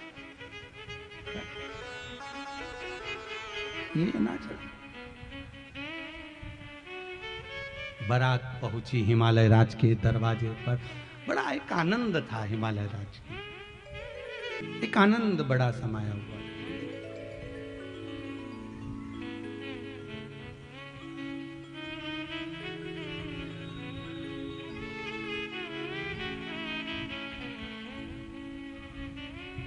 अब राम जी के विवाह में और शिव जी के विवाह में एक अंतर है। राम जी के विवाह में पहले भावर हुई थी, फिर भोजन हुआ था। क्या हुआ था? पहले भावर, फिर भोजन हुआ था। और शिव जी की शादी में पहले भोजन, फिर भावर। 33 कोटि देवता यहां से वहां तक बैठे थे। इधर भूत चुड़ैल भी बैठे थे लाइन से, किसी के 12 मुंह, किसी का हाथ नहीं, किसी का पाँव नहीं, किसी का मुंह ही नहीं, वो भी बैठे थे। पत्तल लगाने वाले आ गए, देवताओं को पत्तल लगाई, इधर आए, एक के 12 मुंह थे, उससे पूछा दादा पत्तल कितनी रखूं? उन्हें कहा 12 रख। तो 12 मुंह से खाएगा? हाँ। और आगे गए, एक का मुंह आगे था, पीछे भी था, उससे पूछा दादा तू कैसे खाएगा? तो क्या आगे भी धर पीछे भी धर। 2 पत्तल लगे। और आगे गए, एक का मुंह ही नहीं था, गला ही गला, उससे पूछा दादा तू कैसे खाएगा? तो क्या बाल्टी में लाता जा, गला में कुड़ता जा। बेरोजगारी करने वालों की आफत आ गई। सारे की सारे उठे, हिमालय राज के पास गए, हिमालय राज देवऋषि नारद के पास गए। नारद जी ने कहा क्या बात है महाराज, ये बारात नहीं जिमाई जा रही, क्या करें? नारद जी ने कहा घबराओ मती, देवता बैठ के जिम रहे हैं ना, इनको जिमने दो पंगत में, और ये इन भूत चुड़ैल के लिए यहाँ से वहाँ तक टेबिल लगा दो, और इनको एक एक हाथ में प्लेट दे दो और एक एक चम्मच दे दो, और इनको पूरे ग्राउंड में छोड़ दो, खाने दो इनको। ठीक है, इतने में सबको प्लेट चम्मच दे के ग्राउंड में छोड़ दिया। अब छोड़ने के बाद इंद्रदेव ने ब्रह्मा जी से पूछा, ब्रह्मदेव ये बताओ देवता बैठ के जिम रहे, इनके जिमने का नाम क्या है? तो ब्रह्मा जी बोले इसको पंगत कहते हैं। ठीक है, ये भूत चुड़ैल खड़े खड़े खा रहे, इनके खाने का नाम क्या होगा? भगवान ब्रह्मदेव बोले कलयुग में लोग इसको बफेट कहेंगे, यही बफे कहलाएगा कलयुग में। जो भूत चुड़ैल ने उस समय खाया था, समझ गए क्या? आज के जमाने में सब खा, जो उस समय खाया था, अंतर। तो भाग्य लिखा, ये जो जहां लिखा है भाग्य, वो लिखा। शंकर है, शंभु है, त्रिकालदर्शी, कैलाशी अविनाशी है शिव, करुणा सागर है।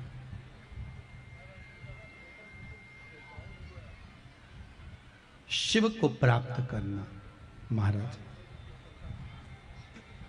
दुनिया के लोग कहते हैं भगवान को प्राप्त करना बहुत कठिन है, पर शिव महापुराण की कथा कहती है भगवान को प्राप्त करना बहुत सरल है। 1 लोटा पानी 3 बार ताली और मुख से बम बम, बहुत।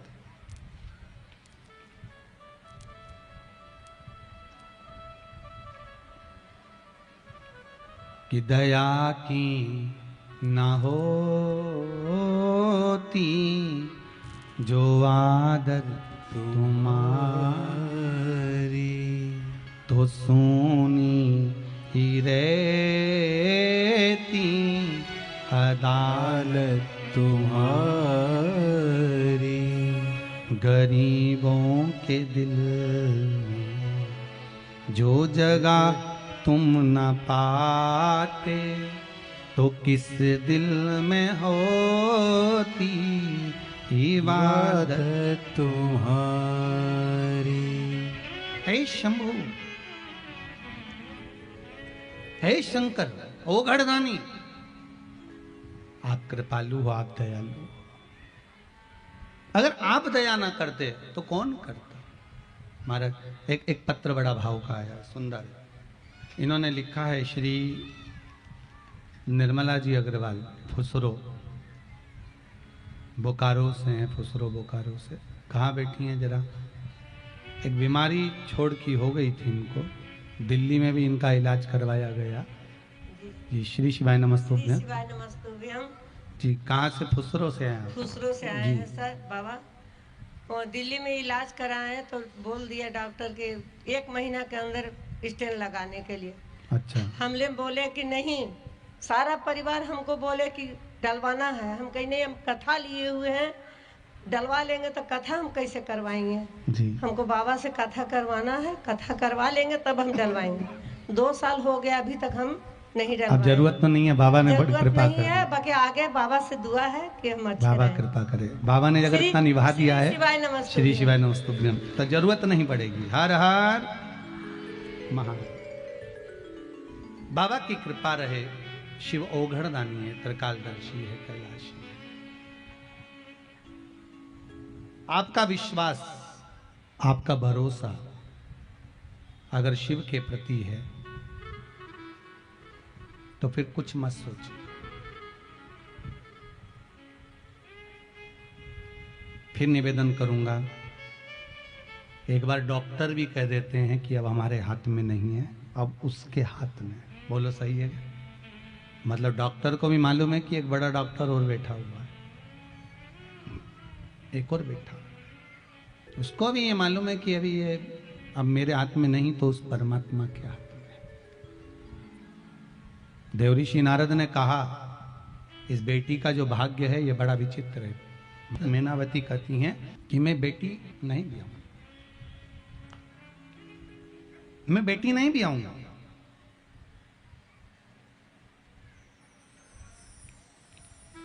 पर हिमालय राज कहते हैं कि अगर बेटी के भाग्य में ये सब कुछ लिखा है तो कोई टाल नहीं सकता।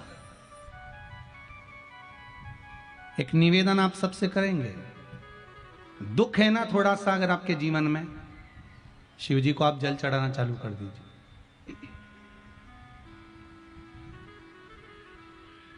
शंकर भगवान को आप जल चढ़ाना प्रारंभ कर दो। अगर दुख है ना जीवन में, शिव जी को जल चढ़ाना प्रारंभ कर दो। और एक निवेदन और करेंगे, अगर दुख समाप्त ही नहीं हो रहा है, कोई बीमारी एक पूरी होती है दूसरी लग जाती है, दूसरी बीमारी पूरी होती है तीसरी लग जाती है, तीसरी बीमारी पूरी होती है चौथी लग जाती है, कुछ प्रॉब्लम चली रही है, तो एक जल के पात्र में जल लीजिए, कलश लोटा पानी का भर लीजिए और उस पात्र में चावल के 2 दाने डाल लीजिए, अक्षत के 2 दाने डालिए।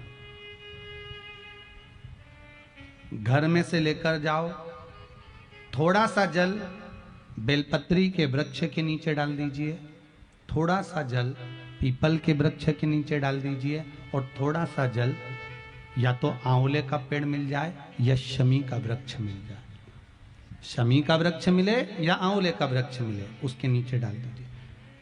3 जगह पर अगर कोई बीमारी ऐसी हो गई कि वो समाप्त नहीं हो रही, बड़ी बड़ी तकलीफ, मतलब एक बार दवाई अगर चालू हो गई तो दवाई बंद ही नहीं हो रही है, तो उसके लिए आपको 3 जगह पर जल चढ़ाना प्रारंभ कर दो। मात्र 1 हफ्ते से ज्यादा चढ़ाना भी नहीं पड़ेगा। जैसे 1 हफ्ते आप टेबलेट लेते हो, गोली लेते हो, 1 हफ्ते चढ़ाना प्रारंभ कर दो। सबसे पहले बेलपत्री के पेड़ के नीचे क्या करना है, जल का पात्र लेना है, उसमें 2 दाने चावल के डालना,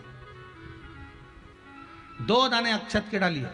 पहले बेलपत्री के पेड़ के नीचे जाओ, वहां जल चढ़ाओ, फिर जाइए पीपल के वृक्ष के नीचे, वहां जल चढ़ाइए, आखिरी में या तो शमी के नीचे या फिर आंवले के नीचे, इन दोनों में से कोई एक वृक्ष जिसके नीचे। पर 1 हफ्ते अगर आपने आंवले में चढ़ाया है तो आंवले में ही चढ़ाना, शमी में चढ़ाया है तो शमी में चढ़ाना है। ये बदल के मत चढ़ाना कि आज मैं शमी में चढ़ा देती हूँ कल आंवले में चढ़ा दूंगी, ऐसा नहीं।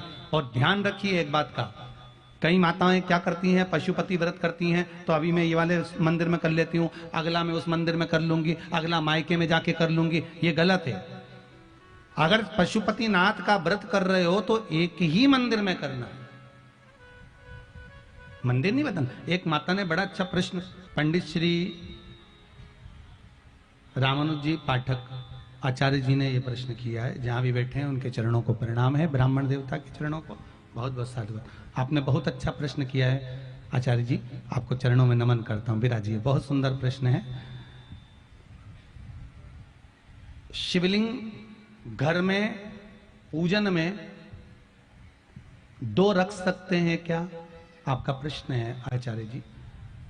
शास्त्र रीति कहती है शिवलिंग घर में 1 होना चाहिए, और हमने पहले भी कहा है कि मूर्ति शिवलिंग या भगवान कृष्ण या राम जी या ठाकुर जी या जगदम्बा जी जिसकी आप पूजन कर रहे हो, वो घर में अंगुष्ठ आकृति से बड़े नहीं होना चाहिए।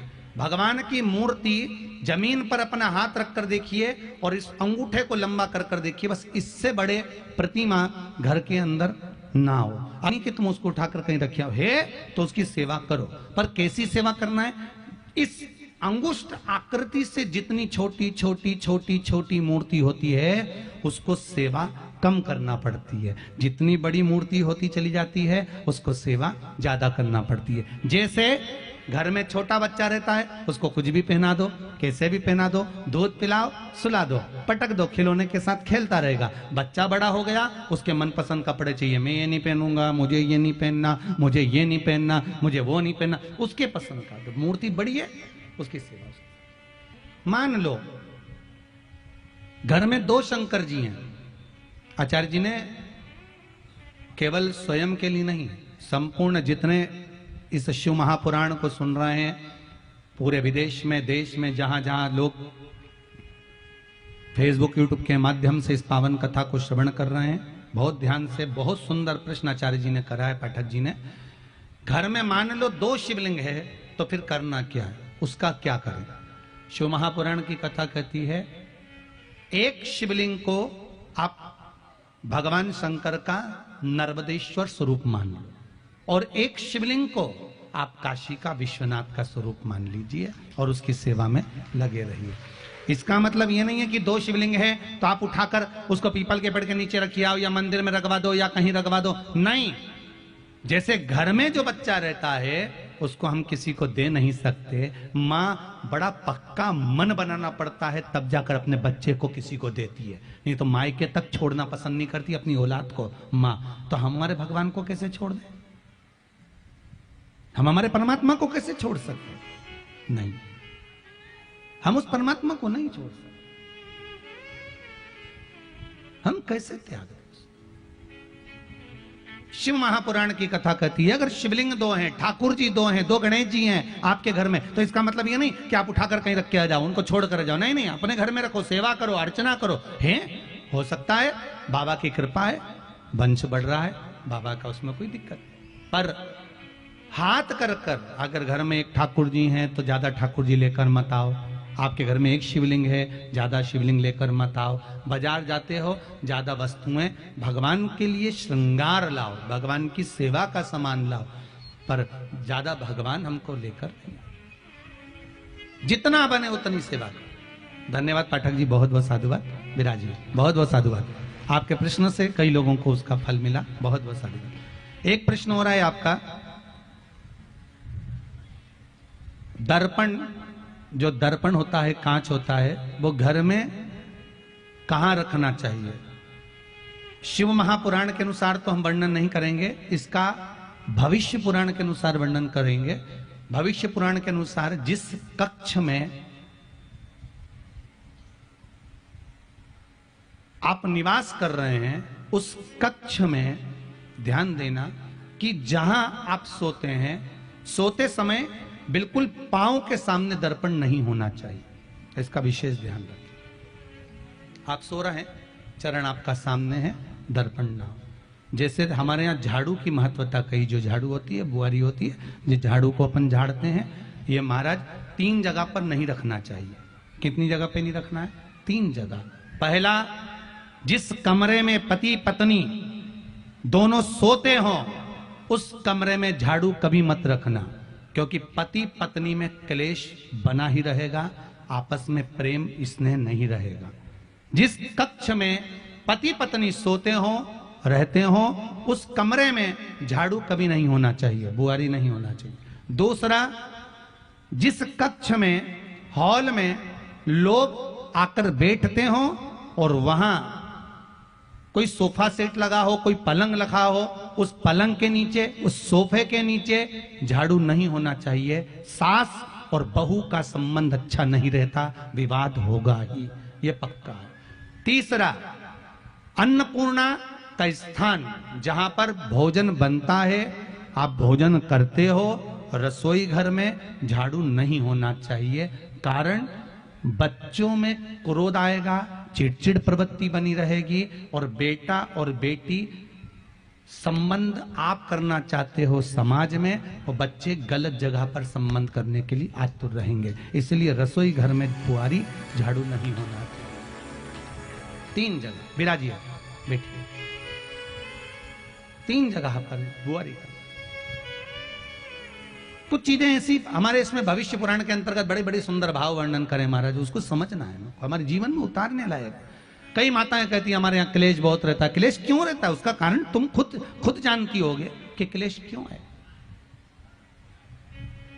और ऐसा नहीं है, आप में से कई माताओं ने अभी जो कथा कही इसमें आपको लगा होगा कि हम झाड़ू कहाँ रखते हैं, हमारी झाड़ू रखने की जगह कहाँ है, आपको स्मरण होगा और उसको आप स्वीकार भी करते होंगे भीतर से कि हाँ, हम सास बहू का झगड़ा क्यों हो रहा है, पति पत्नी में प्रेम क्यों नहीं है, बच्चे सुनते क्यों नहीं है। उसका कारण है 3 जगह पर कहीं ना कहीं झाड़ू आप रख रहे हो, ये पक्का है।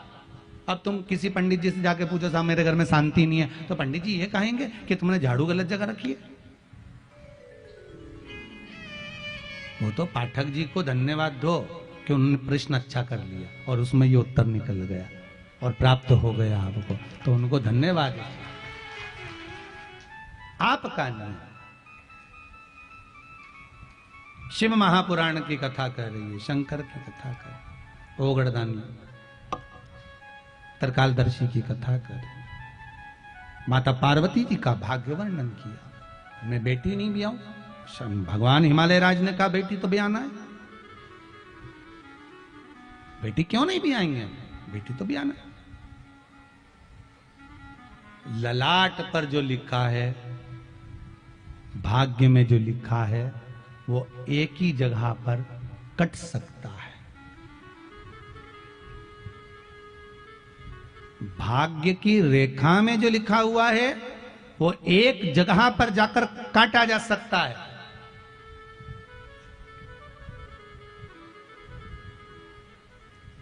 कहा तो कहा आप शंकर के दरवाजे पर जाओ, शिव की चौखट पर जाओ, शिव महापुराण में जाओ, गुरु के दरवाजे पर जाओ और गुरु के चरणारविंद की रज, गुरु के चरण नहीं, गुरु के चरणारविंद की रज अगर मिल जाए तो जैसे त्रिपुंड लगाते हैं, बस भगवान शंकर के चौखट की रज, शिव के दरवाजे की रज, काशी की रज, उज्जैनी की रज, मेरे वैद्यनाथ बाबा की रज, गंगा की रज मिल जाए, उसको मस्तक पर चढ़ाना है हमको। हमारा भाग्य पलटने में देरी नहीं होगी, उसको चढ़ाना है, लगाना।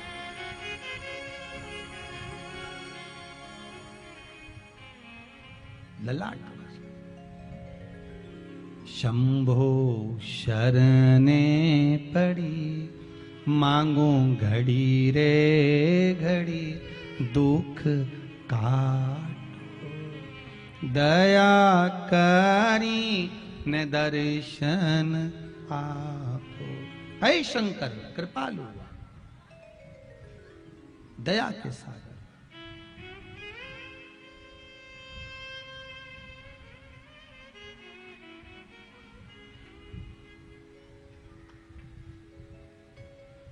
कुछ कदम चलकर भगवान के द्वार जाना चाहिए। जहां सदगुरु मिल जाए, गुरु मिल जाए, उसके चरण की रज मस्तक चढ़ाना चाहिए। माता पिता,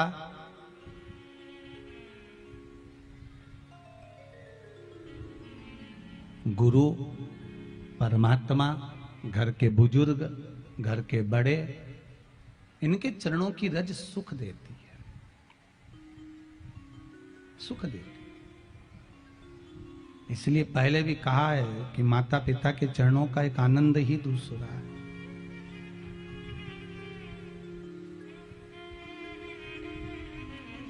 एक आनंद माई के दुधवन जैसन कऊ मिठाई ना मिले, सब कुछ मिल जाता है दुनिया में, पर माई ना मिले। बड़ा मुश्किल से प्राप्त होते हैं माता पिता को, बड़े मुश्किल से। महाराज पार्वती को एक काम कह दिया, हिमालय राज ने कहा चिंता मत करो मैनावती, पार्वती के भाग्य में अगर नग्न वेशधारी है, भस्मी रमाने वाला, जटा जूट बांधने वाला, मृग छाला पहनने वाला है, टेंशन मत लेना, पति अगर ऐसा मिलना है इसके भाग्य में मिलेगा, पर पति के रूप में भी ऐसा पति मिलना चाहिए कि वो देवाधिदेव महादेव मिलना चाहिए। तो बात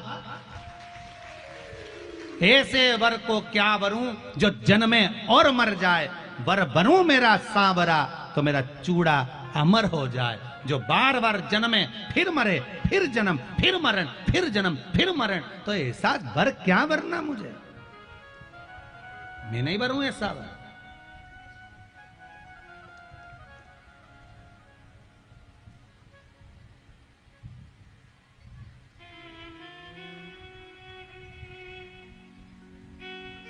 कोई वर भी ऐसा वरूं मैं कि वो अमर हो। पार्वती जी से कहा कुछ मत करते रहे, भाग्य में अगर गलत लिखा है ना तो शंकर जी का भजन कर। उसने क्या करा, मां पार्वती ने भगवान अपने पिताजी से सीखा, अपने पिता से कहा मुझे क्या करना है, शिवलिंग का निर्माण कर। बना शंकर जी का शिवलिंग और कर पूजन, और शिवलिंग का निर्माण करती थी माता पार्वती जी और पूजन करती थी। शिवलिंग के पूजन में ऐसी माता पार्वती रख गई, ऐसी रम गई, ऐसी रम गई कि खाना पीना सब छोड़ दिया। सब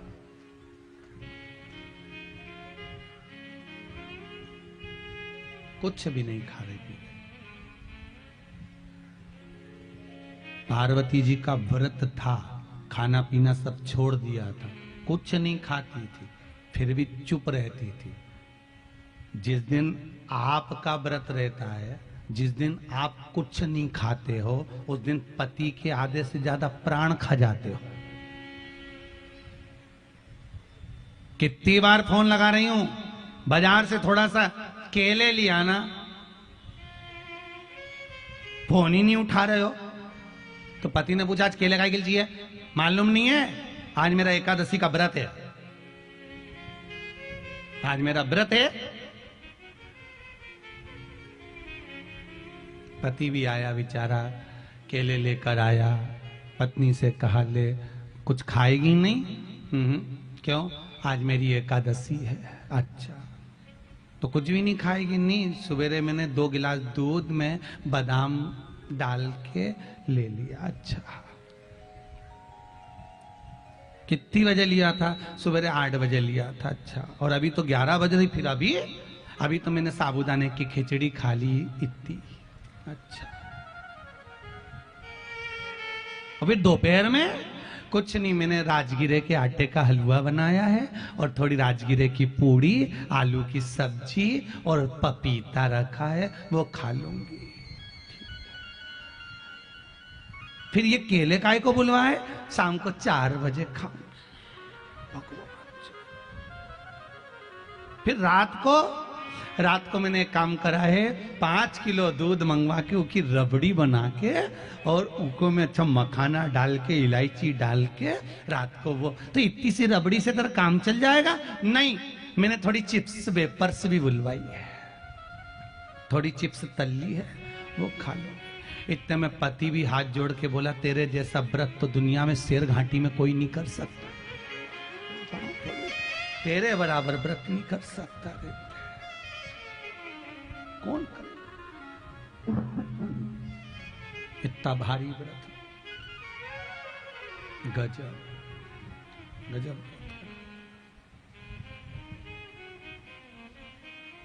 शिव पुराण कहती है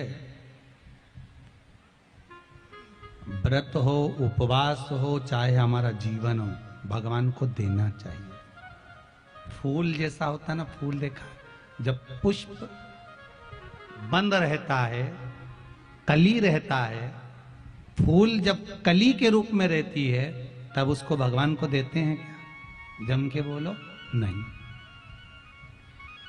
फूल जब खिल जाता है तब उसको भगवान को दिया जाता है, और फूल अगर मुरझा गया तो भगवान को दोगे क्या? नहीं दोगे। यही हमारा जीवन है। जब पुष्प कली रहता है, बचपन रहता है, बचपन भगवान को कोई देता है क्या? नहीं। फूल खिल गया मतलब जवानी आपकी आ गई, युवानी अवस्था आ गई। कई लोग कहते हैं युवानी कोई भगवान के भजन के लिए। शिव महापुराण की कथा कहती है फूल जब कली रहता है तो भगवान को नहीं देते, फूल जब मुरझा जाता है तब भगवान को नहीं देते, फूल जब खिला हुआ होता है तब भगवान को दिया जाता है। उसी तरह बचपन तुमने भले भगवान को नहीं दिया और अधेड़ी भले ना दी हो, बुढ़ापे का भरोसा नहीं, पर ये जवानी भगवान को समर्पित कर दो कि यह तेजी है। खिला हुआ पुष्प भगवान को दिया जाए, खिला हुआ पुष्प दीजिए।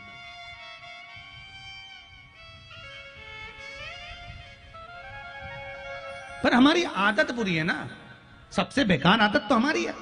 घर में सबसे पहली रोटी किसकी बनती है? जम के बोलो जल्दी से, है? आवाज नहीं आई, जरा दमदारी से बोलो। गाय की। सबसे पहली गाय की रोटी बनी, रोटी बन के प्लेटफॉर्म पे रखी रही, वहां से उठी डब्बे पे रखी रही, डब्बे पे से उठी फ्रिज पे रखी रही, फ्रिज पे से उठी अलमारी में रखी रही। गाय आई 3 बजे, 2 बजे, 12 बजे, 1 बजे, 4 बजे, तब गाय के मुख में गई।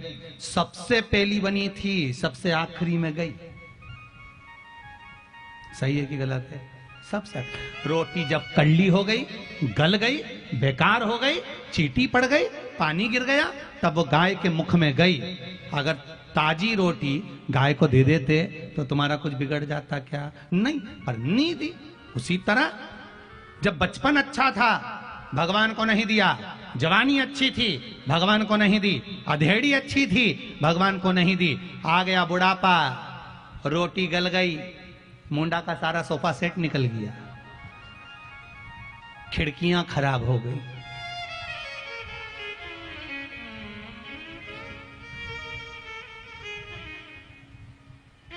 पूरा शरीर, पूरा शरीर। अब क्या कह रही?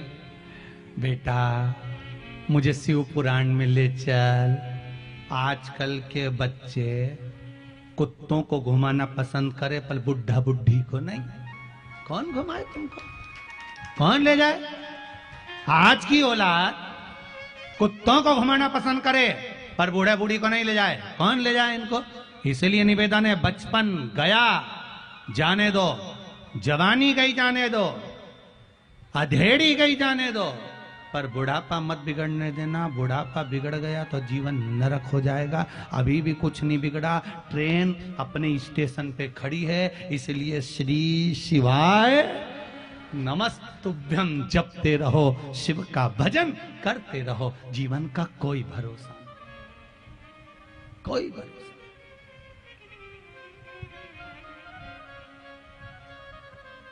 क्या भरोसा है इसका?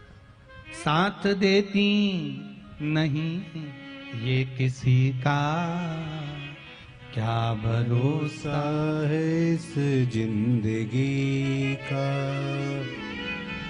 क्या भरोसा है इस जिंदगी का, क्या भरोसा है इस जिंदगी का। भजन करो, स्मरण। आप मन से कुछ नहीं तो भगवान का भजन भी नहीं आए ना, तो भगवान की आरती ही गुनगुनाने करो। थोड़ा बहुत नहीं आए भजन तो जगदीश हरे जगदीश हरे जगदीश हरे जगदीश। भाव सुनो, जो मन में आए, जैसा कुछ नहीं तो आरती जय जगदीश हरे स्वामी जय जगदीश हरे भक्त जनों के संकट दास जनों के संकट क्षण में दूर करे। ओम जय जय जगदीश हरे। मात पिता तुम मेरे शरण गऊं मैं किसकी। एकांत में जब बैठ गए, कोई नहीं अपने पास में, भगवान से जब बात कर रहे हो, दिल की डोरी उस परमात्मा से जोड़ रहे हो, तब कह दिया मात पिता तुम मेरे शरण गऊं मैं किसकी, तुम बिन शिव बिन और ना, हरि बिन और न दूजा, मैं आस करूं मैं किसकी। ओम जय। हरे माना हम पापी हैं, विषय विकार मिटाओ, पाप हरो देवा। हे भोलेनाथ, ये जीवन में बड़ा कष्ट है, बड़ी बीमारी, बड़ा रोग, कष्ट हरो देवा।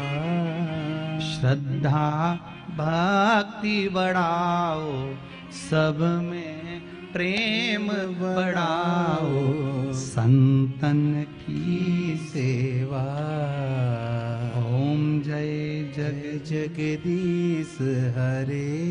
क्या दूं मैं आप, मैं तो देने के लायक भी नहीं हूं। एकांत में बैठे भगवान से स्तुति करते हो, क्या दूं मैं आपको, तेरा तुझको अर्पण हरि का, हरि को समर्पण, क्या लागे मेरा।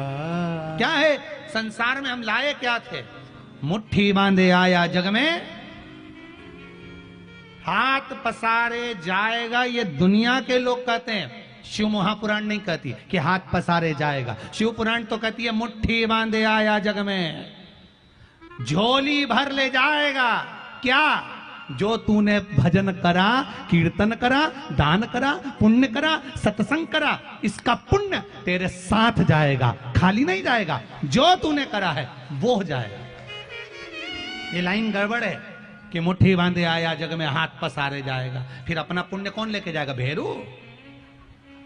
कौन दूसरा लेकर जाएगा? अपना पुण्य अपन लेकर जाएंगे, अपना पाप अपन लेकर जाएंगे, अपना सत्कर्म अपने साथ जाएगा, अपना कर्म अपने साथ जाएगा। पुण्य करा है तो पुण्य साथ जाएगा, पाप करा है पाप साथ जाएगा, कुछ दूसरा सामान नहीं जाएगा। जिस समय पर मुर्दे को रस्सी से बांधा जाता है, वो रस्सी नहीं होती, हमारा पाप और पुण्य बांधा जाता है कि ये तेरे साथ जा रहा है।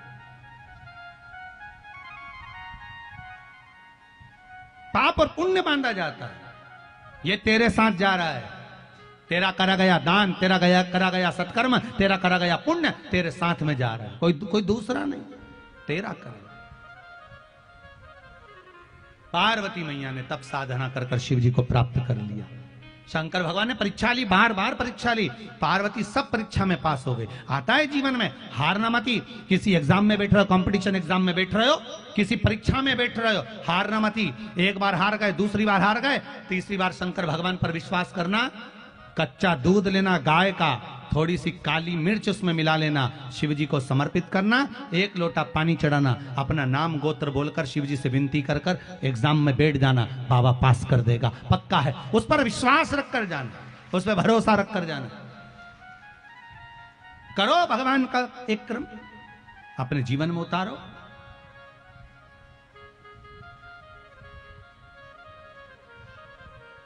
क्यों करें?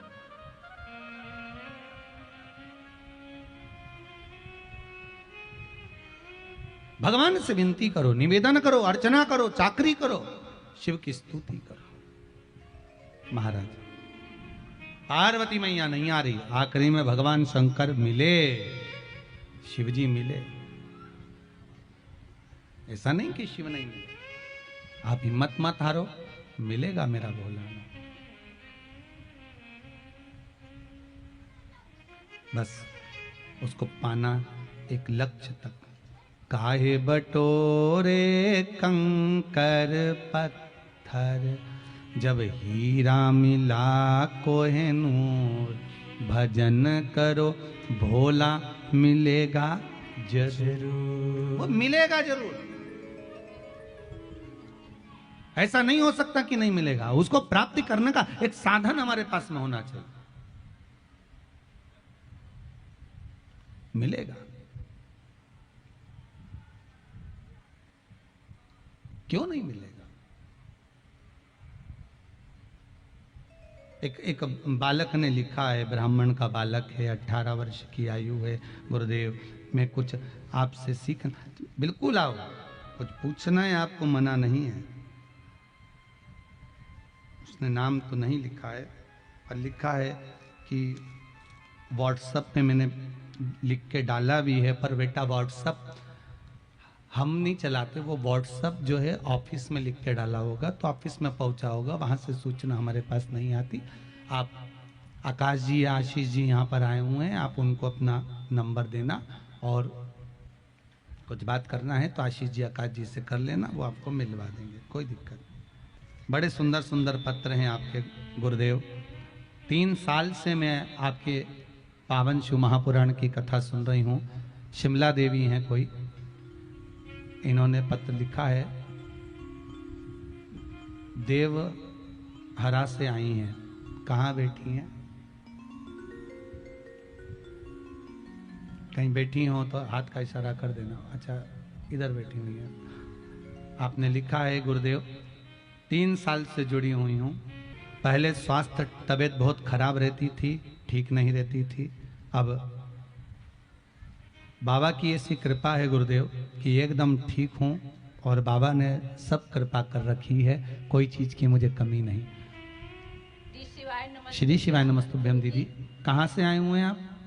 देवहरा, यहाँ देवहरा से आई हूँ, भाई बुलाए हैं। अच्छा जी। यहाँ भाई मायका है मेरा। माइक पास में लो। मायके है यहाँ मेरा जी। जी।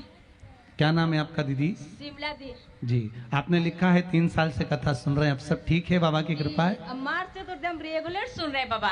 अच्छा, मार्च से एकदम रेगुलर मेरा आपका आ रहा है कथा और रेगुलर सुन रहे। खाना नहीं बनाते लेकिन कथा सुनते हैं। हम सबको बोल देते हैं कि हम खाना नहीं बनाएंगे, बाबा जी को कथा सुनेंगे हम। बाबा की और कृपा। सब मेरे का शांत रहते बाबा, और सब जुड़ गए हैं, बच्चा पति हर कोई जुड़ गए जी जी। आपके साथ। आपकी तबीयत ठीक है अब? जी, आप एकदम दिन भर सोए हुए रहते थे बाबा, लेकिन जी। आपका एकदम बिल्कुल नहीं सोते हैं। अब बाबा की कृपा। श्री शिवाय नमस्तुभ्यम। नमस्तुभ्यम। बैठिए बैठिए। बहुत सुंदर भाव आपका, भाव से आनंद से। भगवान ओघड़ दानी है, त्रिकालदर्शी मेरा शिव मेरा कैलाशी है। भाव आपका हो, निर्मल का।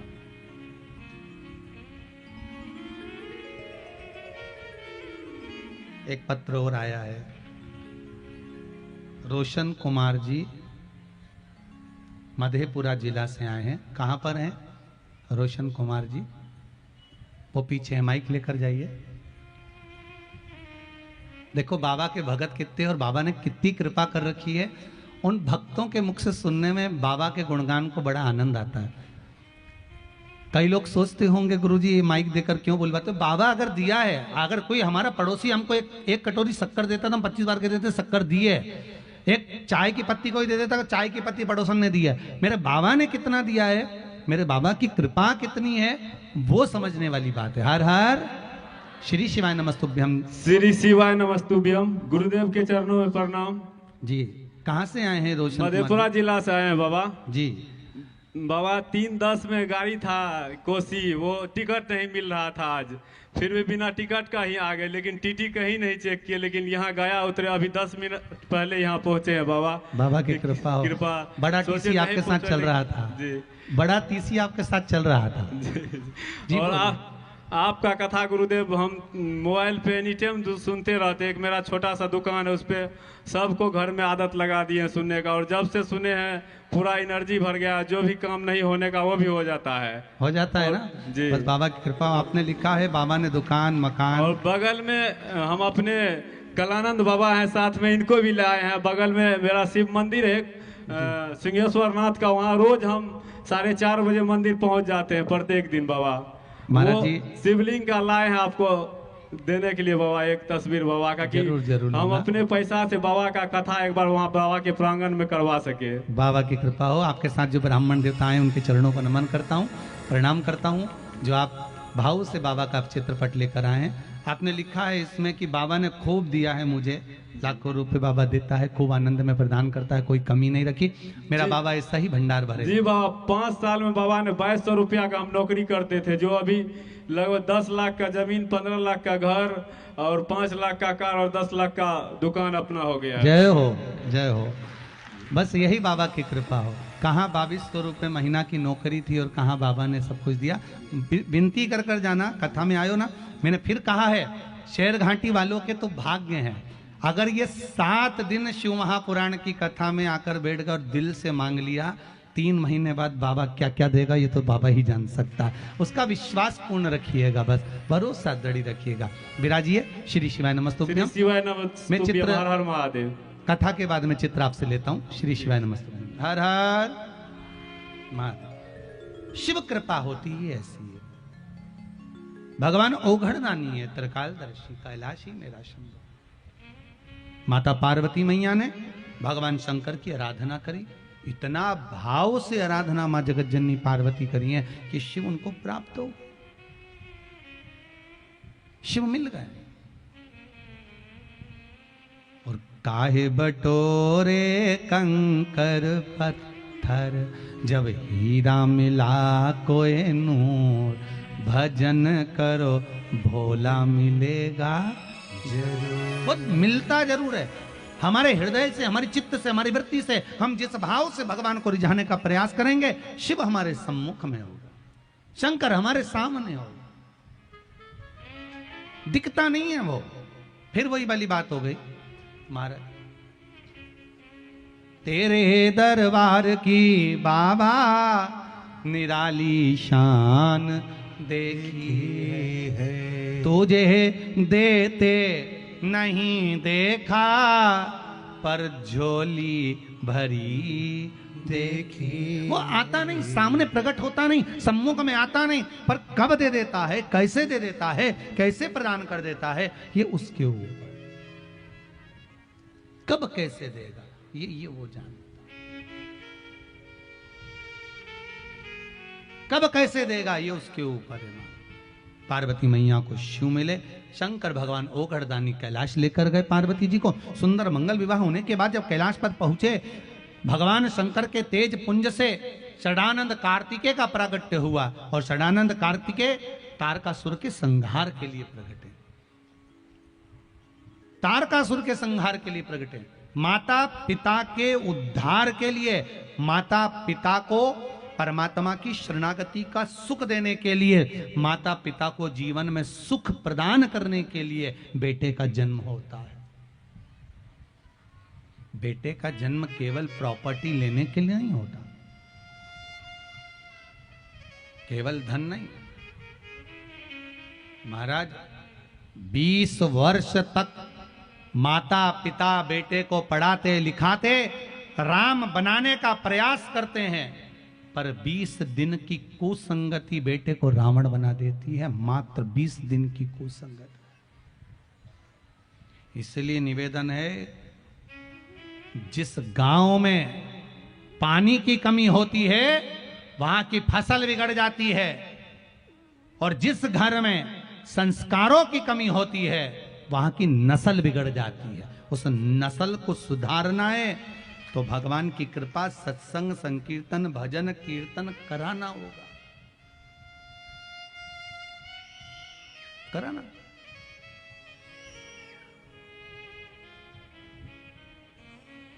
सत्संग में लग जाओ, भजन में लग जाओ।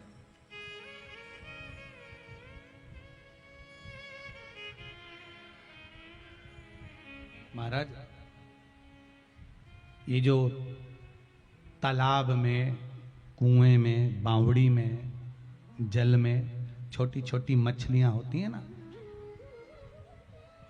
जिन मछलियों को आप लोग देखते होंगे, दर्शन करते होंगे, यहां तक शास्त्र कहता है कि घर में जब आप थोड़ा सा समय मिल जाए, फ्री हो जाए, समय मिले, शाम का समय हो, थोड़ा सा आटे का भाग ले गए, थोड़ा थोड़ा सा तुनका उन मछलियों को भी दे दिया जाए, तो भी व्यक्ति के जीवन के रोग समाप्त हो जाते हैं, रोग समाप्त हो जाते हैं।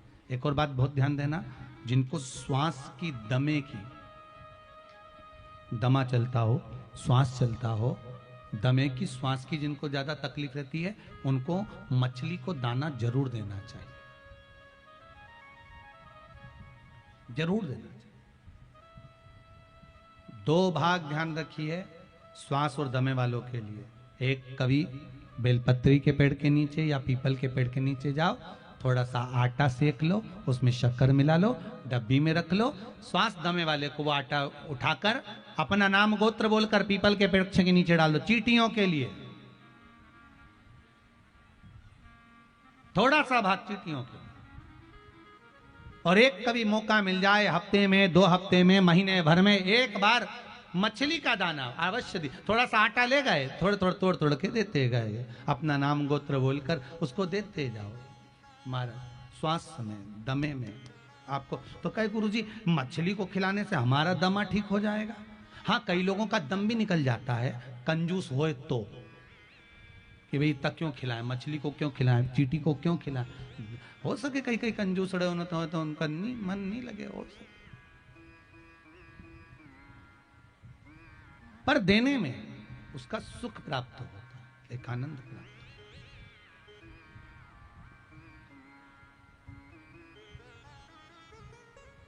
वो कहे, एक बड़ा सुंदर लाइन है महाराज, भला किसी का कर ना सको तो बुरा किसी का मत करो। भाव व्यक्त करा, आप अच्छा करोगे अच्छा ही मिलेगा। कई रोग, कई बीमारी, कई कष्ट तो हमारे केवल इन सत्कर्म से, पुण्य से, हमारे कई रोग बीमारी इन पुण्यों से ही समाप्त हो जाते हैं। तारकासुर के संहार के लिए कार्तिकेय का प्रगट हुआ।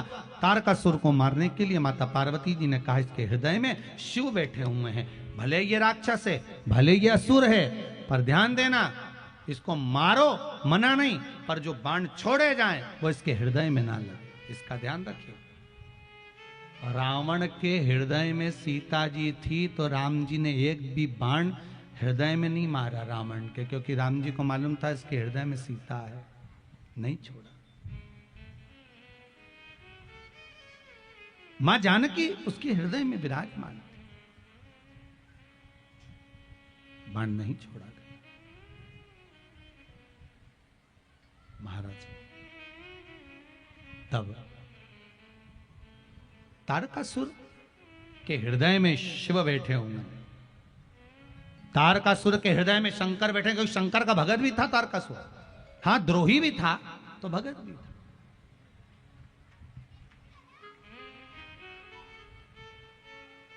द्रोही था तो भगत भी था। अब भगत था तो भाव प्रकट हुआ। पार्वती जी ने कहा इसके हृदय में कोई बाण ना लगे, इसका ध्यान रखना। जी मां, युद्ध हुआ, तारकासुर मरा, पर हृदय में बाण नहीं छोड़ा गया, भगवान कार्तिकेय ने नहीं दिया।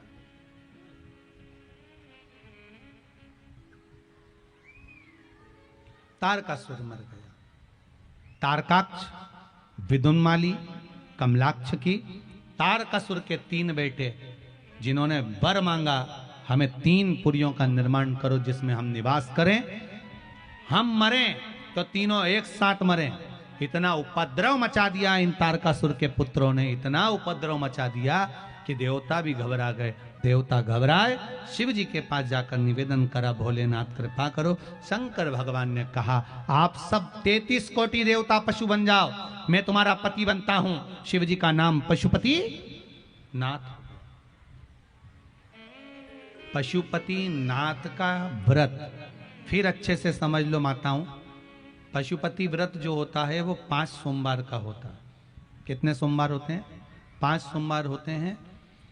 कितना भी बेकार से बेकार कार्य हो आपका, कि मेरा ये कार्य नहीं हो रहा, बहुत परेशान है, नौकरी नहीं लग रही हो, सर्विस नहीं लग रही हो, विवाह नहीं हो रहा हो, कोई कार्य नहीं हो रहा हो, किसी कार्य में अड़चन आ रही हो, संतान नहीं हो रही हो, हर चीज के लिए पशुपतिनाथ का व्रत आप कर सकते हो। 5 सोमवार का होता है। क्या करना है व्रत में?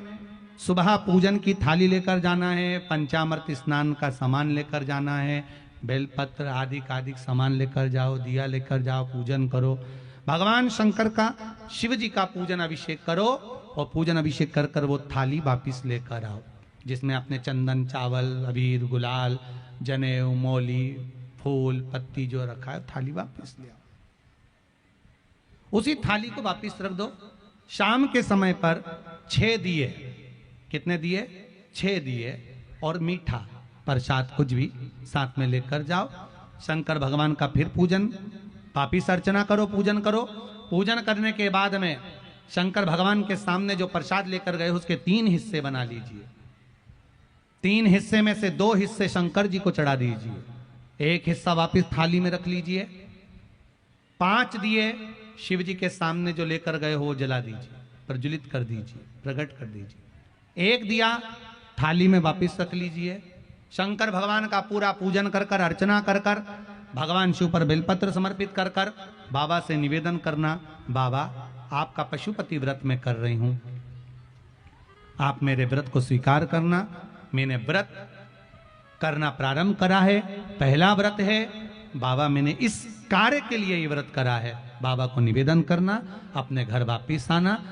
सीधे हाथ में जब आप घर में प्रवेश करें, आपका राइट हैंड सीधा हाथ जहां हो उधर ही बैठकर घर के दरवाजे में प्रवेश करने से पहले 1 दिया जो थाली में लेकर आए हो उसको जला देना, उसको प्रकट कर देना, उसको प्रज्वलित कर देना।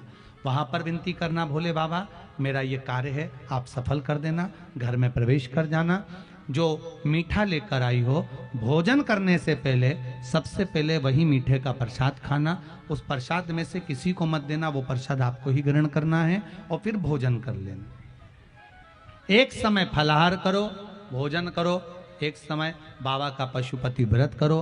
5वां व्रत पूर्ण हो, जब 5वां व्रत पूर्ण हो, शाम को जब बाबा का पूजन करने जाओ, 1 श्रीफल 11 रुपए रखकर मंदिर में भगवान के चरणों में रखना और 108 जो भी आपके पास में मिल जाए, बेलपत्र हो, फूल हो, मूंग का दाना हो, चावल हो, 108 कुछ भी सामग्री आप शिव जी को समर्पित करना।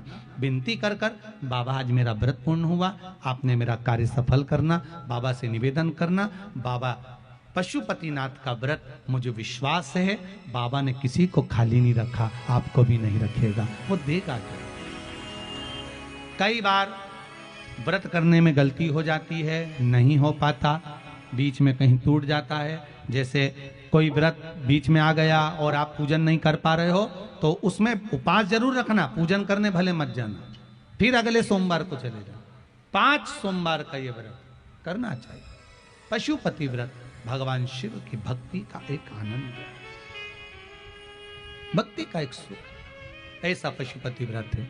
माता पार्वती के शरीर पर उपटन लगाया गया, उस उपटन से श्री गणेश जी महाराज का प्रागट्य हुआ। श्री गणेश जी महाराज पधार रहे हैं, जोरदार ताली बजाकर श्री गणेश जी महाराज का स्वागत करिए। भाव भक्ति से आनंद के साथ श्री गणेश जी महाराज का आगमन हो रहा है। बोल गणेश जी महाराज की जय।